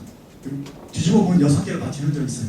그거를 제외한 나머지 이와 같은 뭐 발이나 완이나 접시나 배접이나 이것은 하나같이 3개 아니면 5개의 요 흔적을 남겨요. 그 이유는 바로 이러한 지정을 바치기 때문에 그래요. 그러니까 보면 하나, 둘, 셋, 넷, 5개. 그리고 또 하나, 둘, 셋, 넷, 5개. 하나, 둘, 셋, 넷, 5개. 하나, 둘, 셋, 넷, 5개. 다 5개예요. 그러니까 3개 아니면 5개입니다. 이것이 뒤로 가면 이제 예컨대 장공학류나 남송관요 단계로 넘어가게 되면 이제 짝수가 나와요. 그래서 이 받친 흔적이 만약에 여기에 4개가 보인다. 그러면 이건 가품여유자입니다. 여러분들이 그걸 감정하실 때 기준으로 적용하면 돼요. 자, 이제 전세 여유자기를 이제 보실 텐데요. 이 전세 여유자기가 지금 전 세계적으로 한 90점 정도 전해 내려오는 걸로 되어 있습니다. 그 중에 한 반 이상은 이 타이베이나 베이징의 고궁박물원에 소장되어 있고 나머지 반이 이제 이 영국의 대형 박물관이나 퍼시발 데이비드 재단 그다음에 이제 각 박물관에 소장이 되어 있습니다. 그리고 이제 상해 박물관이나 이런 소장되어 있는데 가장 많이 소장하고 있는 곳이 이 타이베이 고궁박물원입니다. 타이베이 고궁박물원에 소장되어 있는 여유자기는 품질도 가장 높아요. 왜? 장제스가 대만으로 도망갈 때 여유자기 가운데 품질이 가장 높은 것은 다 빼가지고 왔기 때문에 그 타이베이 고궁박물원에 있는 여유자기가 가장 품질이 높습니다. 지금 베이징에 있는 그 여유자기는 품질이 낮아요. 녹콩하기 때문에. 이것은 천공에서 이제 소장하고 있던 거로서 지금 타이베이 고궁박물원에 소장되어 있는데 이것을 이제 그 다듬이 병 모양으로 생겼다 해서 지추병이라고 부릅니다. 여기에 보면은 이 밑에 지마정이 보이죠? 하나, 둘, 셋, 넷, 다섯. 그러니까 이것은 진품일 가능성이 높죠. 그리고 여기에 시가 쓰여 있는데 이게 걸륭제가 지은 어제시예요.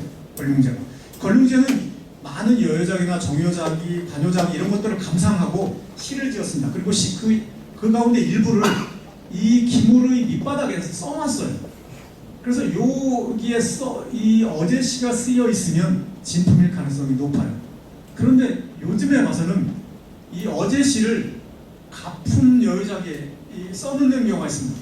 그래서 이걸 잘 보면 이 시의 내용을 잘 읽어보면 요 기물하고 요 시의 내용이 맞는지 안 맞는지를 보면 알 수가 있어요. 그래서 제가 얼마 전에 가품을 한번 본 적이 있는데 이 여유작이라고 해서 만들었는데 여기에 쓰여 있는 것은 관요자기의 시가 쓰여 있는 게 있어요. 그러니까 이것은 스스로 고백하는 거죠. 나는 가품인가라고. 왜냐하면 그렇게 쓰일 리가 없는 거죠. 그 걸륭제가 이것을 여유작이라고 봤으면 여기에 여유작이라고 하는 시가 있어야 돼요. 물론 걸륭제가 이것을 관요작이라고 잘못 감식한 게 있습니다. 그것은 다 알아요, 사람들이. 그리고 그 시를 다 압니다, 저희들이. 그래서 밑에 있는 시가 쓰여 있는 경우에 이 시를 읽어보면 그만 알 수가 있는 거죠. 그러니까 이 시도 이 진품 여여자기를 감별하는데 중요한 기준이 됩니다. 자, 이것도 이제 보면, 자, 여기 지마정이 하나, 둘, 셋. 자, 그리고 여기에 어제시가 쓰여져 있습니다. 진품일 확률이 높죠? 그리고 중앙에 병이라고 쓰여 있습니다. 이것은 뭐냐면 청대에 들어오면서 이 황실이 소장하고 있는 소장품 가운데에 품질을 나눠요. 그러니까 A등, B등, C등으로. 그래서 이 품질이 제일 높은 것은 갑, 중간은 을, 가장 낮은 건 병. 그러니까 이 청궁에서는 이 여유자기의 품질이 여유자기 가운데에는 좀 낮은 것으로 평가하는 셈이죠. 병 단계로. 이런 것들이 섞여 있으면 진품일 가능성이 높습니다. 왜? 청궁에서 소장할 가능성이 높으니까. 그리고 더군다나 여기에는 이와 같은 금속태까지 쓰여 있죠. 말할 나위도 없이 이것은 뭐 타이베이 공무원물에 써져 있으니까 진품이겠죠. 자, 이것도 행운 중에 하나인데 이것이 이제 그 원래 청궁에 소장돼 있었어요. 그런데 이것을 청의 마지막 황제가 푸이죠. 푸이. 선통제. 푸이가 이제 마약 중독자죠. 그래서 그 마약 값을 못 대서 이 청궁에 소장돼 있던 많은 자기를 그 은행에 담보로 잡히고 이제 그 돈으로 이제 마약을 사서 앞뼈를 사서 이제 그걸 합니다. 그때 담보로 잡힌 물건 가운데 하나예요. 이게. 그래서 이것을 이제 이 은행에서 잡았는데 은행에서도 이게 여유작인지 잘 몰랐어요. 이게.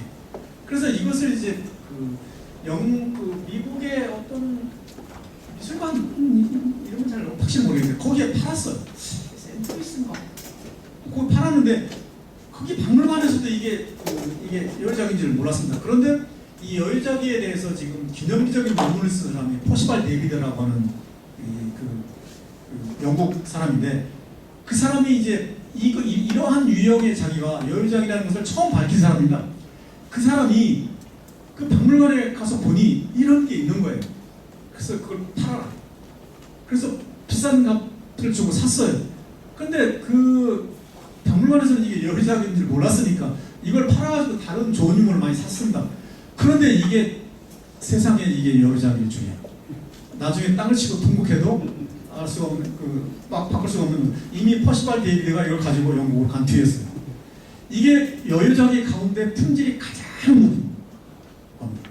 이게 여기에 이제 은으로 어디일 건데 은으로 테두리까지 있고 이게 여유자기 가운데 가장 전형적인 여유자기예요.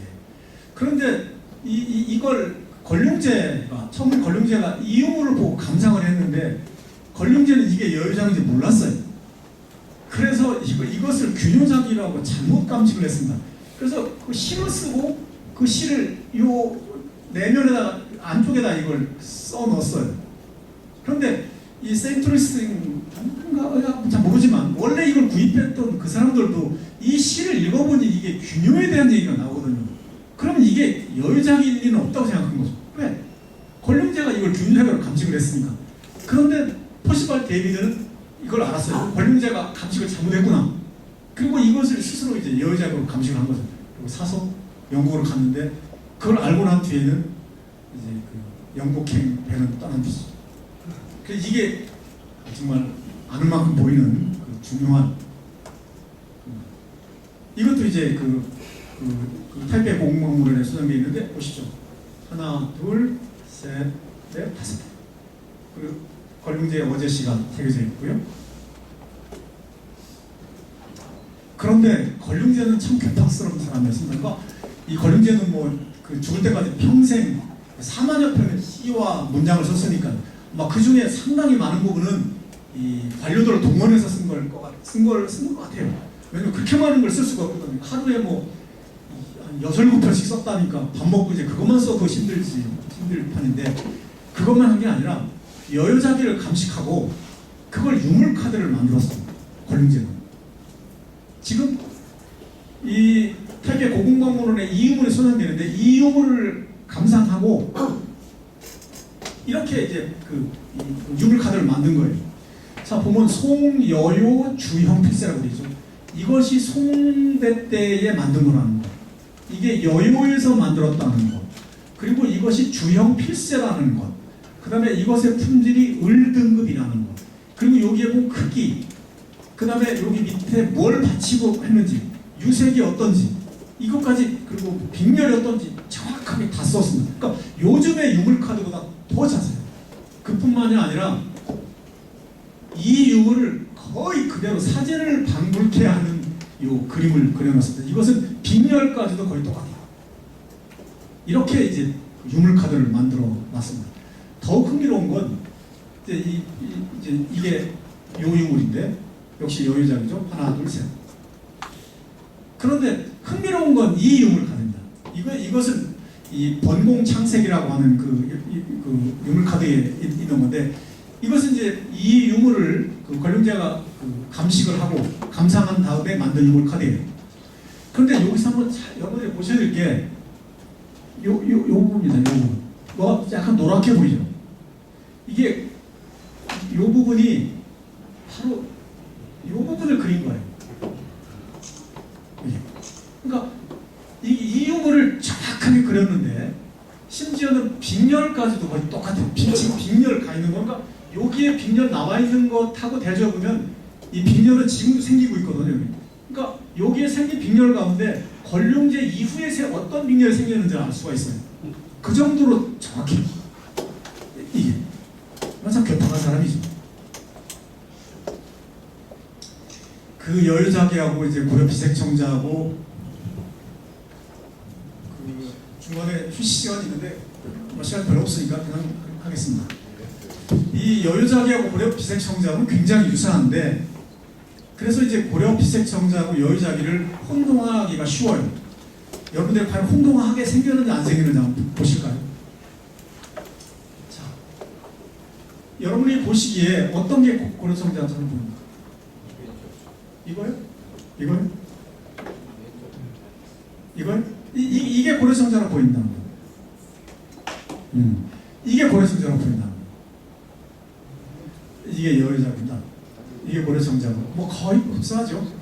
뭐 색깔이 원래 여기 색이 이렇게 되어 있지만 이 색하고 거의 비슷해요. 자, 이 어떤 게 고려 청자입니까? 이거요? 이거요? 네, 이게 고려 청자. 좌측에 있는 게 다 고려 청자예요. 자, 이 고려 청자가 바로 이걸 그대로 모방한 거예요. 그래서 까딱 잘못하면 그리고 밑에 받침도 똑같아요. 이거 혼동하기 쉽사한 거죠. 그래서 지금 이러한 유물을 이러한 고려청자로 오인해서 훈장하고 있는 분들이 있을지도 모른다는 거죠. 그러면 그분은 횡재하는 거죠. 그러니까 잘 봐야 됩니다. 자, 이게 여유작이고 고려청자는 거의 흡사하죠. 뭐 이걸 보고 카피한 거니까요. 고려청자는 이 시기의 고려청자는 이걸 그대로 카피한 거예요.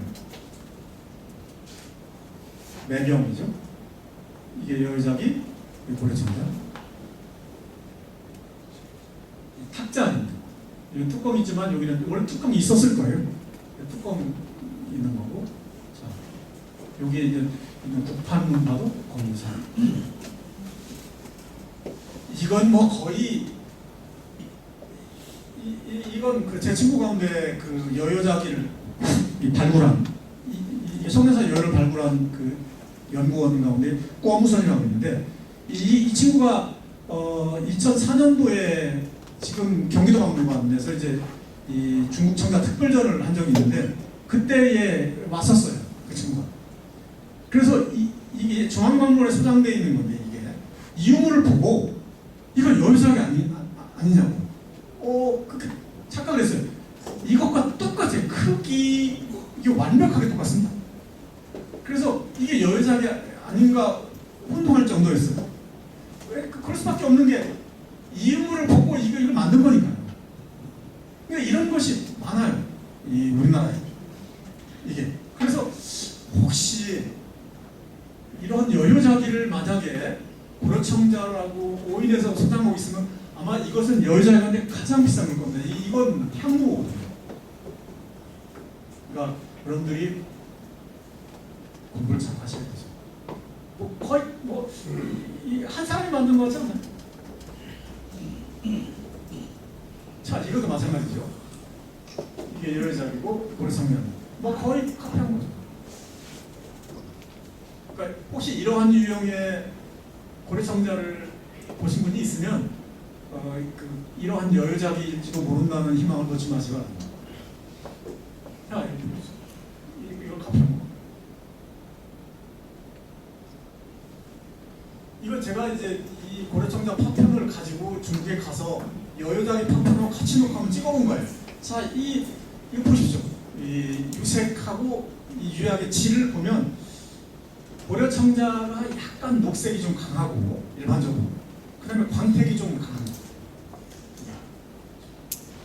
여유작이는 이 녹색이 좀 약간 약하고 이제 하늘색에 좀 가까워요. 그리고 광택이 좀 약해요. 그걸 제외하고는 뭐 거의 흡사합니다. 보시면 뭐 여러분들이 아시겠죠. 여러분들 구분할 수 있겠습니까? 쉽지 않아요. 그래서 이게 착각하는 경우가 있습니다. 지금 중국에서 고려청자를 가지고 여유작이라고 주장하는 사람도 많아요. 그래서 우리들이 이제 가서 이게 여유작이 아니냐고 고려청자가 아니라는 얘기를 듣고 싶은 분들이 있지만 저희가 보면 고려청자예요. 그 다음에 이 여유의 영향을 받은 관요를 보도록 하겠습니다.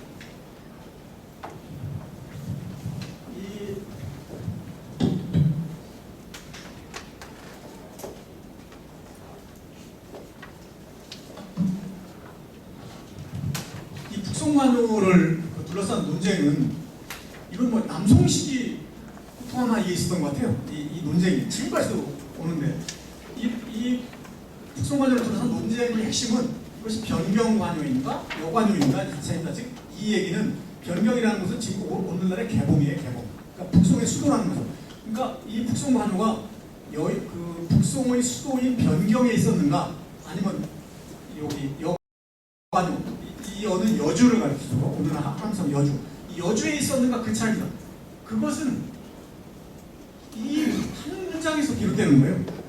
이것은 이제 속에 수치라는 사람이 탄제피라는 그 책에 있었다는 그 문구인데 바로 이겁니다. 정화관 경사자치. 여러분들은 한 문장 하시죠. 뭐 이게 아주 간단한 내용인데 정화관 경사자치요 소조 명말관요 요 13글자를 놓고 지금 이제 남송식부터 논쟁을 벌이고 있는 거예요. 지금 이거 정화관이라는 것은 이게 연호입니다. 그러니까 정화연간에 이것은 그 북송 때 연호예요. 그러니까 1111년에서 1117년까지의 그 연호인데 휘종 때 정화관에 경사라는 것은 수도죠. 수도. 이 수도에 자치요 스스로 가마를 설치하고 소조 그 그릇을 부었는데 이름하여 말하기를 관조라고 하였다. 문제는 여기에는 보면 이제 경사 이 당시에 북송의 수도에 이게 북송관요에 대한 이야기인데 북송관요가 있는 것처럼 쓰여 있는데 어떤 사람들은 이 경사라는 것이 이게 주어가 아니고 경사에 설치했다는 게 아니고 이게 조정이라는 의미다. 이 조정이 스스로 요를 설치하고 관요라고 했다. 그러므로 여기에 있는 지금 이 이야기는 요 앞에 나오는 여요에 대한 이야기가 나오고 있는데 여기 보면 명여주라고 나오죠. 바로 이게 여주에 설치했다는 것이다 라고 주장을 하는 거예요. 그래서 지금 이 논쟁이 엄청 지금까지도 되고 있죠. 왜냐하면 이 북송관요 터가 발견이 안 되니까. 만약에 이 북송관요가 북송의 수도에 있었다면 이것은 우리 세대에는 발견할 수가 없죠. 왜? 이 지금의 개봉시는 이 북송시기 이후에 7번이나 8번 정도의 범람이 됐습니다. 이 황하는 황토가 엄청 많이 섞여 있죠. 이 황하가 개봉시를 완전히 다 덮어버렸어요. 그래서 개봉시에 지금 북송초기는 지금의 표면 아래 7, 8m 아래에 있습니다. 그러니까 개봉시를 전체를 파헤쳐야 되는 거죠. 불가능한 거죠. 그래서 지금 이 논쟁은 우리 죽을 때까지는 이 논쟁이 안 끝날 거예요. 자, 그래서 이 북송관요터가 발견이 되면 좋겠는데 발견이 안 되니까 이 북송관요를 찾으려고 하는 많은 그 노력이 있었습니다. 그런데 2004년도에 이게 장공항이에요. 이게 그 뚱따지에라고 하는 거고, 그러니까 동대로라고 하는 곳이고, 이게 장공항이라는 거예요. 항이라는 건 골목이니까. 그런데 여기에 들어가면 첫 번째, 두 번째, 세 번째 대문, 이 세 번째 대문이 이겁니다. 이게 집주인이고 이게 선대. 일리 들어가면 이 우퉁을 벗어제낀 이 사람의 안방에서 발견됐어요. 그 장공항요라는 게 바로 이겁니다. 이게 방이었어요 원래. 그래서 이제 방이 고장 이게 이제 그걸 수리하기 위해서 이제 밑에를 파보니까 여기서 자꾸 이러한 파편들이 나오는 거예요. 근데 이 파편의 품질이 여유자보다도 더 높아요. 그러니까 이게 이 부분이 그 사람의 안방이고 이 부분이 그 사람의 건넌방입니다. 그래서 이걸 사서 지금 발굴해 본 거예요, 이게. 그래서 가마는 발굴을 못하고 이게 이제 그 가마에 필요한 이 흙을 수비하던 곳입니다. 여기는 우물이고요. 여기는 이제 쓰레기를 갖다 묻는 곳이고요. 바로 이제 이게 안방과 건넌방에서 이제 나온 거죠. 근데 이게 나왔는데 이러한 품질 높은 여주에서 발견된 여주 장공항이라는 곳에서 발견된 이런 걸 놓고 어떤 사람들은 이게 바로 진정한 북송관요다 이렇게 주장을 하는 사람이 있습니다. 그런데 이 장공항요의 중요한 특징이 하나 있는데 우리가 볼 때 여여자기는 여기에 받침 흔적이 지마정이라고 해서 참깨처럼 생겼다고 했는데 이 장공항에서 발견된 파편들을 보면 이 흔적들이 하나같이 원형으로 되어 있어요. 보십시오. 그리고 이 받침 흔적이 좀 더 커요. 그래서 장공항 파편하고 이 여여자기 파편하고를 비교해 보면 금방 알 수 있어요. 요 받침 흔적만 보면 알 수 있습니다. 그리고 하나, 둘, 셋, 넷, 다섯, 여섯 짝수로 되어 있죠. 그러니까 이 여유자기에는 수선부를 제외하고는 짝수가 없어요. 그러므로 이건 여유자기가 아닌 거예요. 자, 이것은 그 상해박물관에 소장되어 있는 장공항요 파편입니다. 실제 유색이 굉장히 윤택하고 품질이 높습니다. 자, 이게 이제 제가 채집한 이게 여유자기이고 이게 장공항요 자기입니다. 이 여유자기에 비해서 장공항요 자기가 훨씬 윤택하고 광택이 좀 높아요. 그리고 이 빅렬이 좀 약합니다. 이 여유자기에 비해서. 그리고 아까 말씀드렸듯이 여기 받침 흔적이 원형으로 되어 있다는 거. 그리고 더 중요한 특징은 이 장공항요하고 이 여유자기는 태토가 달라요.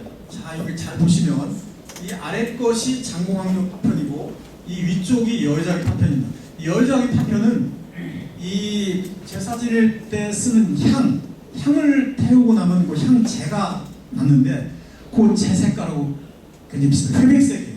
그래서 여유자기의 태토로 색을 향회태라고 해요. 향회. 그러니까 향을 피우고 난 찌꺼기 찌꺼기처럼 생겼다고 그래서 향매태라고 그러고, 이 장공학료의 요 100색에 가까운 요 테토는 백태라고 그럽니다. 백태. 그렇기 때문에 여유자기하고 이 장공학료는 요 테토만 비교해보면 금방 알 수가 있어요. 요즘 장공학료 파편 자기도 굉장히 그 경매에서 비쌉니다.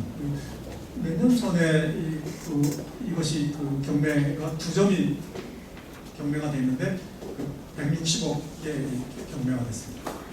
장공학계. 장공학도 굉장히 비싸죠. 뭐 여유는 더 비싸지만. 그 다음에 이제 그 여유의 영역, 북송관요를 직접적으로 이은 게 이제 남송관요입니다. 자, 남송관요는 이 가마가 2개가 있는데, 하나는 순회사 관요고 하나는 이제 교단화 관요인데, 보통 노동요지라고 하는 곳이 순회사 관요가 있다고 하는 곳이고, 교단화 관요는 말 그대로 교단화 관요입니다. 여러분들이 항주에 가시면 서울을 꼭 가죠. 이게 서울입니다, 서울. 예. 그리고 이게 이제 서울을 가로질러서 중심가로 나가는 곳인데, 한 이쯤에 장건성 박물관이 있죠. 예. 이제 서유, 그리고 이제 좀 더 가면은 한 이쯤 오게 되면 여기서 이제 여러분들이 백놀이 배를 타는 곳이 있고요. 이러한 서호의 남쪽에 봉황산이라고 하는 곳이 있는데, 이게 봉황산이에요. 이게.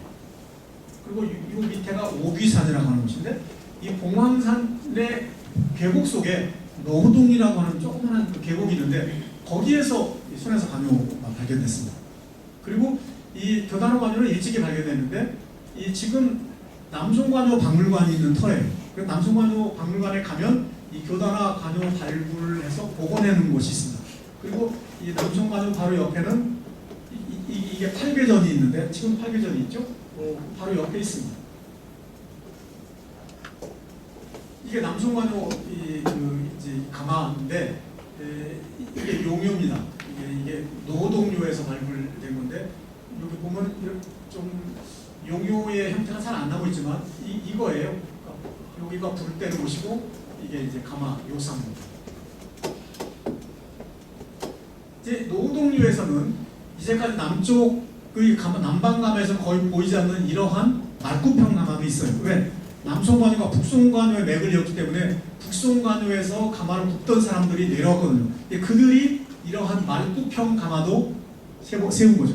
그런데 흥미로운 것은 이 남송관요에서는 초벌구이를 할 때만 이러한 말굽형 가마를 쓰고, 본벌구이를 할 때는 이러한 용요에서 소성을 써요. 그런 차이점이 있습니다.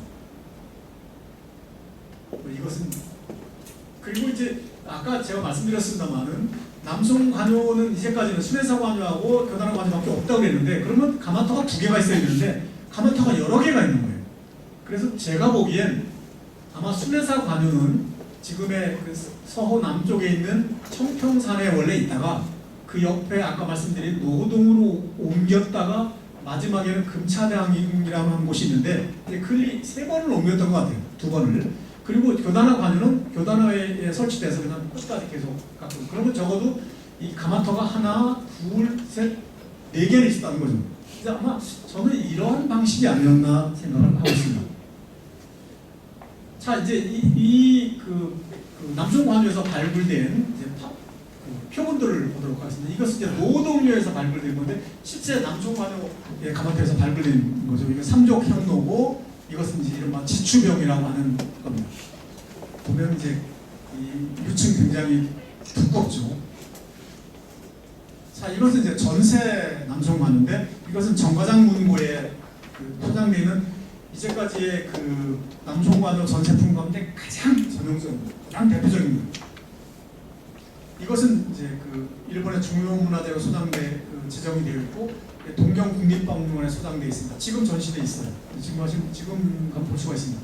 역시 금으로 수리를 하고 금속태를 입혔죠.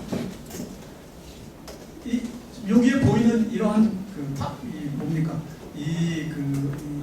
빅렬, 이것들이 남송관요의 전형적인 빅렬이에요. 남송관요 자기는 이런 같은 빅렬이 거의 대부분 이런 빅렬이 있습니다. 근데 이 남송관요 자기는 그 남송 시기의 용천요하고 굉장히 비슷해요. 그래서 어떤 사람들은 남송 시기의 용천요에서 남송 관요가 분지되어 나왔다라고 주장하는 사람도 있습니다. 한 예로 이것은 지금 오른쪽에 있는 이 병은 일본의 국보로 지정되는데 국보로 지정될 당시는 이것이 그 남송 관요자기로 감식이 되었었어요. 그래서 남송 관요자기로 감식을 하고 국보로 지정을 했습니다. 그런데 그 이후에 가마타가 발굴되면서 이게 남송 관요가 아니라 남청 용천요 자기라는 것이 밝혀졌습니다. 그래서 지금 국보로 지정된 것을 해제할 수가 없고 아직도 그냥 국보로 지정돼 있어요. 이 좌측에 있는 것이 이 남청 관요 자기입니다. 이 차이점이 분명히 있죠. 이 보면은 이 유색이나 그다음에 이 빅렬에 있어서 용천요 자기의 빅렬과 남송 관요 자기의 빅렬은 현격한 차이가 있습니다. 물론 붓도 다르고요. 자, 남송 관요 자기는 이와 같이 그 바닥면의 유약을 닦아내고 이러한 정권을 바치고 본 것도 있습니다. 근데 전세 여요 자기에는 이러한 방식으로 이 정권을 바치는 예는 거의 없습니다. 대부분은 이와 같이 지정을 바친 거예요. 여기 보면은 지정 바친 흔적이 보이죠? 하나, 둘, 셋, 넷. 여기쯤 하나 더 있었겠죠. 그런데 이 받침 흔적이 다 동그래. 이 지마정처럼 보이지 않는 거죠. 이와 같이 동그란 그 지정 흔적을 보이는 것은 바로 이러한 지정을 바쳤기 때문에 그래요. 여기에 원추형으로 이 지정을 박은 이러한 것을 여기에 받치고 붙게 되면 이 단면이 원형이거든요. 이 단면이. 그래서 여기에 남아 있는 이 뭡니까? 그 지정의 흔적도 원형으로 되어 있습니다. 그 남송 관요 중요한 특징이죠. 그런데 이 밑에 지정 흔적이 원형으로 남아 있는 것은 남송 관요뿐만 아니고 또 하나가 있었죠. 장공왕요. 장공왕요가 여기에 원형으로 남아 있어요. 그리고 여유는 이제 참깨처럼 생긴 게 남아 있고요. 그리고 감정을 하실 때 그걸 주의를 하셔야 됩니다. 그리고 또 하나는 남송관요 청자의 태토하고 유층은 중요한 특징을 지니고 있는데 남송관요 태토의 가장 중요한 특징은 흑태. 그러니까 이와 같이 검은색을 띠고 있어요. 그리고 남송관요의 태토는 굉장히 얇습니다. 이게 0.2mm 정도 돼요. 여기서 여기까지가 요면이 태토고 여기서 여기까지 그리고 여기에서 여기까지가 유층이에요. 유약이에요. 자, 지금 태토는 두께가 이거밖에 안 되는데 유층이 더 두꺼운 거예요. 그리고 이게 흑색을 띠고 있죠. 이와 같이 유층이 두꺼운 이유는 이와 같이 흑색을 띠고 있는 태토로 그릇을 빚어서 거기에 유약을 얇게 씌워서 구워내게 되면 안에 있는 이 흑색이 배어나와서 검은빛이 튀하게 보여요. 그래서 여기 있는 이 검은색이 밖으로 배어나오지 않게 하기 위해서는 이 유층을 두껍게 만들어야 된다. 그런데 여기 잘 보면 여기 색깔과 여기 색깔과 여기 색깔과 여기 색깔이 다르죠. 그러니까 층이 하나, 둘, 세 개의 층이가 진 것처럼 보여요. 그렇죠? 이 남송관요 자기의 특징입니다. 남송관요는 유약을 보통 2번, 3번씩 바른다. 그러니까 이 유층을 두껍게 입히기 위해서 지금 이것은 유약을 1번, 2번, 3번 바른 거죠. 그런데 유약을 바를 때에 이 유약을 바르고 건조시킨 뒤에 또 유약을 바르고 또 건조시킨 뒤에 유약을 바르고 이러면은 이 유약이 다 이렇게 높게 그러니까 이렇게 두껍게 입혀지지도 않고 이렇게 안정되게 부어지지도 않아요. 그래서 이것을 이렇게 두껍게 입히기 위해서는 이 태토를 초벌구이를 한번 합니다. 초벌구이를 우리나라처럼 한 번 하고 난 뒤에 유약을 한 번 입혀요. 이게 첫 번째 입힌 유약을 입힌 겁니다. 그리고 이것을 다시 초벌구이를 또 해요. 그리고 이 유약을 입혀요. 그리고 초벌구이를 한 번 또 해요. 그리고 나서 유약을 입혀요. 그리고 난 뒤에 본벌구이를 하면 이 초벌구이를 한 번 할 때마다 이런 층위가 생깁니다. 이게 그러니까 여기에 광물질에 포함되어 있는 특정한 물질들이 이 층위를 형성하고 있는 거예요. 그래서 보면은 이 남송관요 자기의 단면을 보면 이와 같이 층위가 진 것들이 많아요. 아래도 보면 층위가 진 게 보이죠. 요면하고 요면하고 틀리죠. 이 유층은 두께는 다르지만 이게 다르죠. 그래서 이게 이와 같은 이 흑색을 띠고 있는 태토, 이것을 흑태라고 부르고, 이와 같이 여러 번에 걸쳐 두껍게 입힌 이 유를 후유라고 해요. 후유, 두꺼울 후, 유양 유자. 그래서 남송관유의 중요한 특징 가운데 하나는 흑태후유입니다. 흑태후유. 이게 남송관유자기를 이게 가장 중요한 특징 중에 하나예요.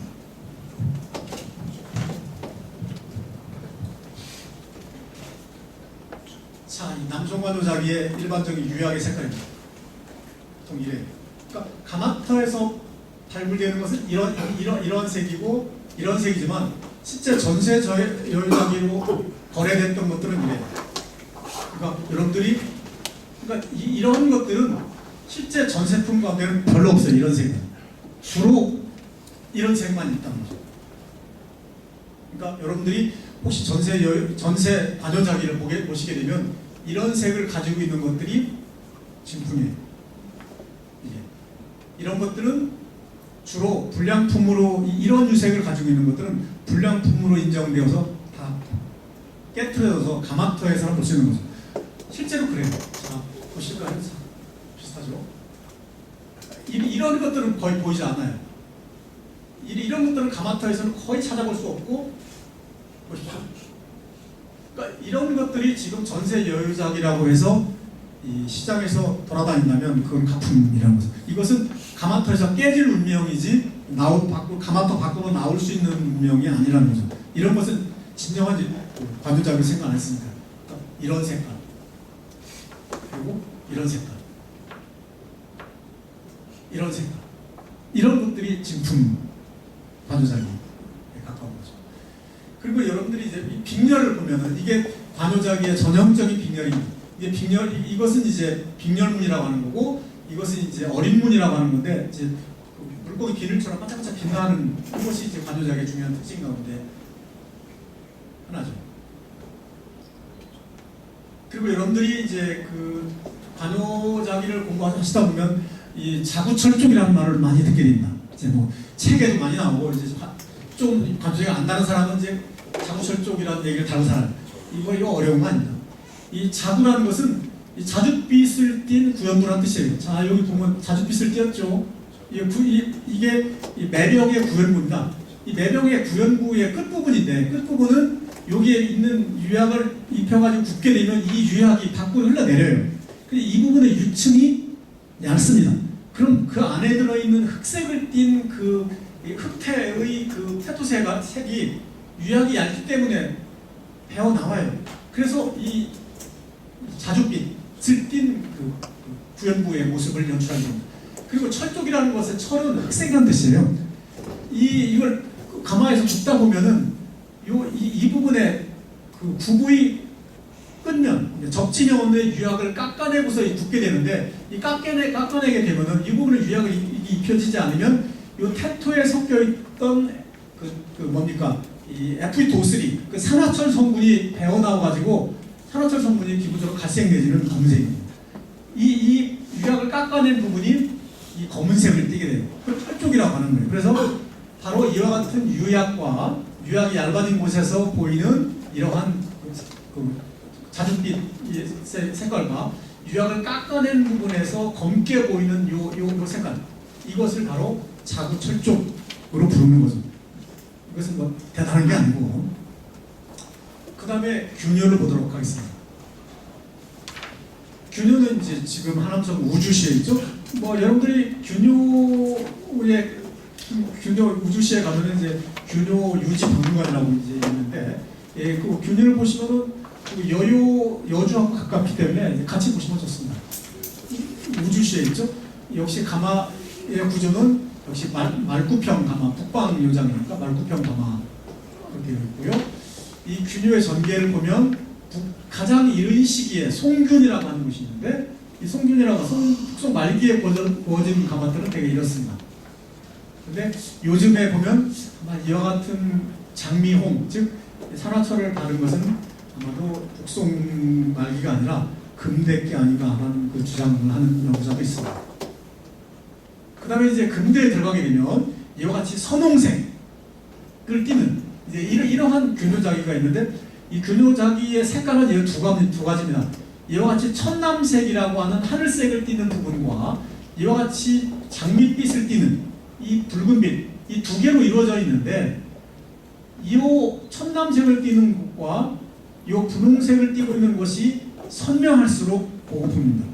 선명할수록. 그리고 선명할수록 값이 이제 천차만천상지차인 거죠. 그런데 이런 것은 매우 드물죠.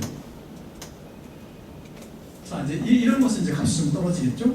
이게 균형입니다. 이게 근대 때 균형이고요. 근대 때 균형 가운데 이와 같이 여여자기를 방불케 하는 것들이 있습니다. 그래서 이런 걸 보고 이제 아까 권륭제가 여여자기를 보고 이 균효자기를 착각한 거죠. 이런 걸 보고 착각하는 거예요. 그래서 이러한 근대의 균효 가운데에 천남색으로만 되어 있는 이런 것들은 여여자기하고 오인을 하기가 쉽습니다. 이 원대에 들어오게 되면은 돼지 기름을 바라는 것처럼 굉장히 두꺼워요. 이하게 두꺼워지고 장식이 강해지죠. 이 원대 건데 역시 돼지 기름 바르는 것처럼 굉장히 두껍죠. 이게 이제 원대의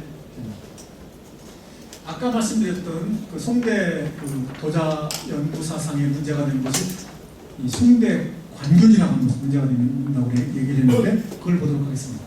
자, 이런 거예요. 이와 같이 이제 화분 형태가 줄을 이루고 있고, 그 다음에 이와 같은 이제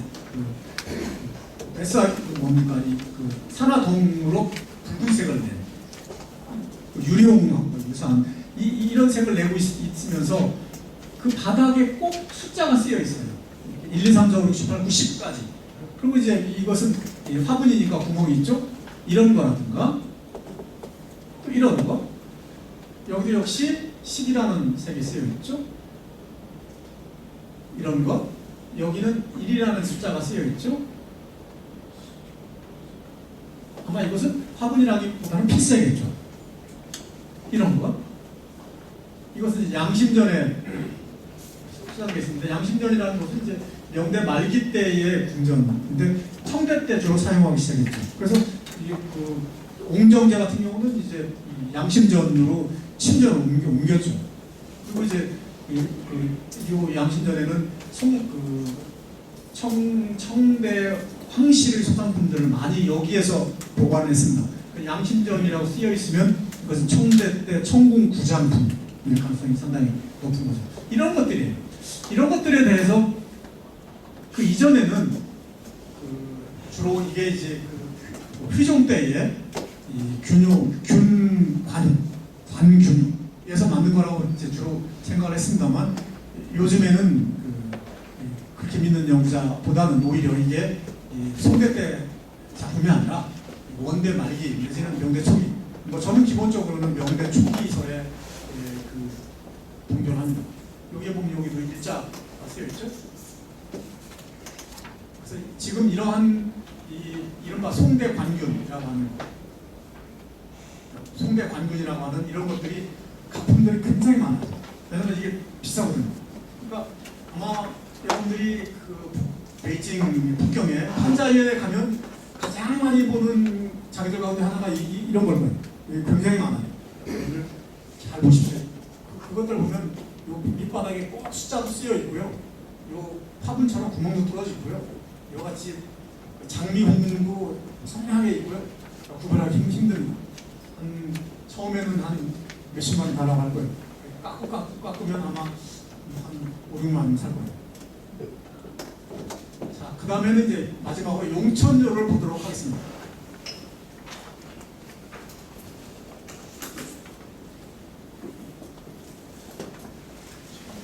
용천료는 우리하고도 관련이 있죠. 왜냐하면 용천료 작품들 가운데 전 세계에서 가장 많이 갖고 있는 데가 우리나라 중앙박물관이에요. 왜? 신안에서 이 용천료 한 만 몇 점 정도 나오는 것을 중앙박물관이 차지했거든요. 그래서 전 세계에서 용천료가 가장 많은 곳이 우리나라입니다. 이 용천료는 지금 절강성의 남쪽 쪽에 있는, 그러니까 절강성하고 복건성도 중간쯤 되는 거기에 있는 용천시에 있습니다.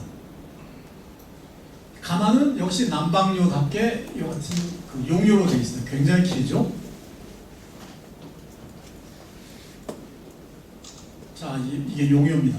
그러니까 그 여기에서 불을 떼고 이제 여기에 이 요선에서 하게 되는 거죠. 이게 불을 떼는 곳입니다. 여기 갓발이 놓여 있고 이게 연통 부분이죠.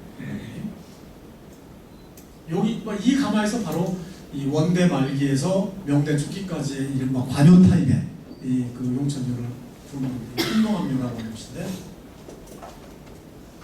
용천요 전개를 보면 북송 시기에는 막 그 용천요가 크게 흥성하지 못했고 주로 이제 그 월요, 그 월요의 그 청자를 주로 모방하게 됩니다. 그래서 주로 유층도 얇고 월요 타입의 그러한 유학의 특징을 보입니다. 남송 시기에 들어가서 비로소 전형적인 이제 이 용천요 타입이 보이는 거죠. 남송 시기에 전형적인 그 용천요의 유색을 분청이라고 하죠. 분청색. 이 분청색이 관요의 유색이기도 하고, 이게 남송 시기의 그 작품입니다. 그리고 원대에 들어가면 이제 매자청이라고 부르죠. 매자라고 하는 것은 뭐 매실과 같은 정말 매실색, 여기는 좀 색깔이 너무 좀 이상하게 되어 있지만 그 매실색과 거의 똑같습니다. 그러한 색으로 변해요, 원대는. 그리고 명대 초기에 가면 이러한 관요 타입의 그 용천요하게 나오는데, 바로 이러한 걸 두고 이제 이른바 관요형이라고 부르는데, 이때 이러한 명대 초기의 관요 타입의 이 용천요 자기를 굽던 가마가 관요였는가 민요였는가, 뭐 이거에 대해서는 논쟁이 아직도 있다고 얘기했죠. 이런 관요 타입의 이 그 용천요 자기는 전 세계적으로 이 타이베이 고궁망물원하고 베이징 고궁망물원 이외에는 거의 예가 없습니다. 굉장히 귀해요, 관요 타입의 용천요가. 명대에 가게 되면 이제 퇴락하는 모습이 보이죠. 청대 때 가면 이 정도로 퇴락합니다. 물론 그 청대 때 이 다른 용천의 요장에서는 가품도 많이 만들어요. 청대 때 만든 가품도 많습니다. 자, 이렇게 가다가 용천요가 이제 그 대체로 보면 원대 말기쯤서부터 이제 몰락하게 되는데, 그 중요한 몰락의 이유가 있습니다. 그것은 중국 청자 소비 시장의 변화 때문에 그래요. 그 용천요는 기본적으로 청자입니다. 그리고 유층이 두꺼워요, 유야가. 두꺼워요. 그래서 거기에는 이 문양을 새겨도 잘 보이질 않아요. 유층이 두꺼우니까. 그런데 이 원대 때부터 시작해서 중국의 이제 청자 시장이 변하게 되는데, 그 이전까지는 중국 청자의 중요 시장이 중국 대륙하고 이쪽 동아시아 쪽에 있습니다. 일본, 뭐 필리핀, 그다음에 대만, 그다음에 우리 고려, 이쪽이었습니다. 그런데 원대 때 들어가면서부터는 이 중국 청자의 시장이 크게 확대가 돼요. 바로 중동이 들어옵니다. 중동이 큰 시장으로 등장하면서부터 이제 이 청자 시장이 요동치게 되는데, 그부터 조금 더 지나게 되면 이제 유럽까지 들어오죠. 그런데 중동과 유럽은 이쪽 동아시아 쪽하고는 색감이 달라요. 즉 동아시아 쪽에는 기본적으로 담채색 계열을 선호하던 곳입니다. 그러니까 주로 수묵화를 그리거나 이제 묵화를 그리는 곳이죠. 그런데 이 중동 지방은 이미 그 원대 이전에 이미 이 독일에 이런 청유를 입혀요. 그래서 지금 여기 청화백자의 이 코발트 안료는 이게 중동에서 오는데, 중동에서 이 자기가 아니라 독일에 입히는 거예요, 이게. 그러니까 이들은 이미 이와 같은 무채색이 아니라 유채색의 세계에 살던 사람들이라는 거죠. 유럽은 말할 것도 없죠. 유럽에는 뭐 중세나 중세 이전에 이미 유화가 유행하던 것입니다. 유화라는 게 기본적으로 이것은 불투명한 이런 문양이죠. 이렇게 유채색의 세계에서 살던 사람들이 이 중국 청자의 새로운 시장으로 등장하면서 중국도 뭐 할 수가 없죠. 이와 같은 유채색의 이제 그걸 청자를 자기를 만들게 됩니다. 그런데 청자에는 유채색의 이런 문양을 새기기가 어려워요. 만약에 청자 안에다 이런 코발트 알료로 문양을 그린다고 칩시다. 잘 안 보여요. 왜? 두꺼운 청자 유약을 입힌 보이겠습니까? 이러한 유채색의 그 문양은 백자에 어울린다는 거죠. 투명한 백자 유약을 씌워야 이 안에 알료, 이 유채색의 알료로 그린 그림이 잘 보이는 거죠. 그래서 그러한 중동과 유럽 시장이 중국 자기의 거대 상인으로 등장하면서 청자는 이미 몰락은 명확하나해지는 거죠. 그러니까 경덕진의 등장이 어떤 흥성이 용천요에 몰락하고 직결되는 거라고 생각이 듭니다. 그래서 결론적으로 이제 중국 청자의 전개를 문양과 장식 측면에서 보면 이렇게 얘기를 할 수 있을 것 같아요. 첫 번째는 제1차 문문 시대가 있습니다. 그러니까 문양이 없는 시대가 첫 번째 나오게 되는데 이것이 대체로 당하고 5대 시기에 그랬던 것 같아요. 당하고 5대 시기에 월요나 요주요를 보면 문양이 없습니다. 이게. 그러다가 북송 시기에 들어가게 되면 이 월요뿐만 이게 월요인데 이 월요장인데 월요에 문양이 등장하게 되죠. 이것이 밀봉 갑발의 소멸과 관련이 있다는 것을 설명했습니다. 이게 1차 이제 문양 시대, 북송 시기가. 그런데 이때는 이 월요만 그런 게 아니고 요주요도 북송 시기에는 이와 같이 문양이 크게 형성하게 됩니다. 이때 북송 시기가 제1차 문양 시대라고 볼 수 있을 것 같아요. 그런데 북송 말기가 가게 되면 제2차 무문 시대가 등장하게 됩니다. 그러니까 당대하고 5대 시기에 유행했던 문양이 없던 청자가 이 북송 말기서부터 남송 시기에 유행하게 되는데 대표적인 것이 여요와 남송원, 그 다음에 용천은 이 자기들은 문양이 없어요. 거의. 그리고 이것에 영향을 받은 고려 청자에도 이 시기에는 문양이 크게 유행하지 않습니다. 그리고 제2차 이제 문양 시대가 등장하게 되는데 이때가 원대입니다. 이때 용천류를 중심으로 해서 이제 용천류에는 문양이 이 유약이 두꺼우니까 이 유약의 어떤 효과를 살리기 위해서는 이와 같이 장식을 하거나 이와 같이 첩화라고 해서 이 도드라짐이 심한 이러한 문양을 많이 써요. 이게 원대 때 크게 유행하게 되는데 이때가 제2차 이 문양 시대라고 볼 수가 있겠죠. 이 원대를 끝으로 해서 이제 이 용천류는 소멸의 길로 들어가게 되죠. 이와 같은 크게 제1차 문양 시대, 제1차 그 다음에는 제1차 전체 제1차 문문 시대, 제1차 문양 시대, 제2차 문문 시대, 제2차 문양 시대 이걸 거치면서 중국 청자는 거의 소멸의 길로 들어간다고 생각이 됩니다. 제 강의는 여기까지입니다. 한 10분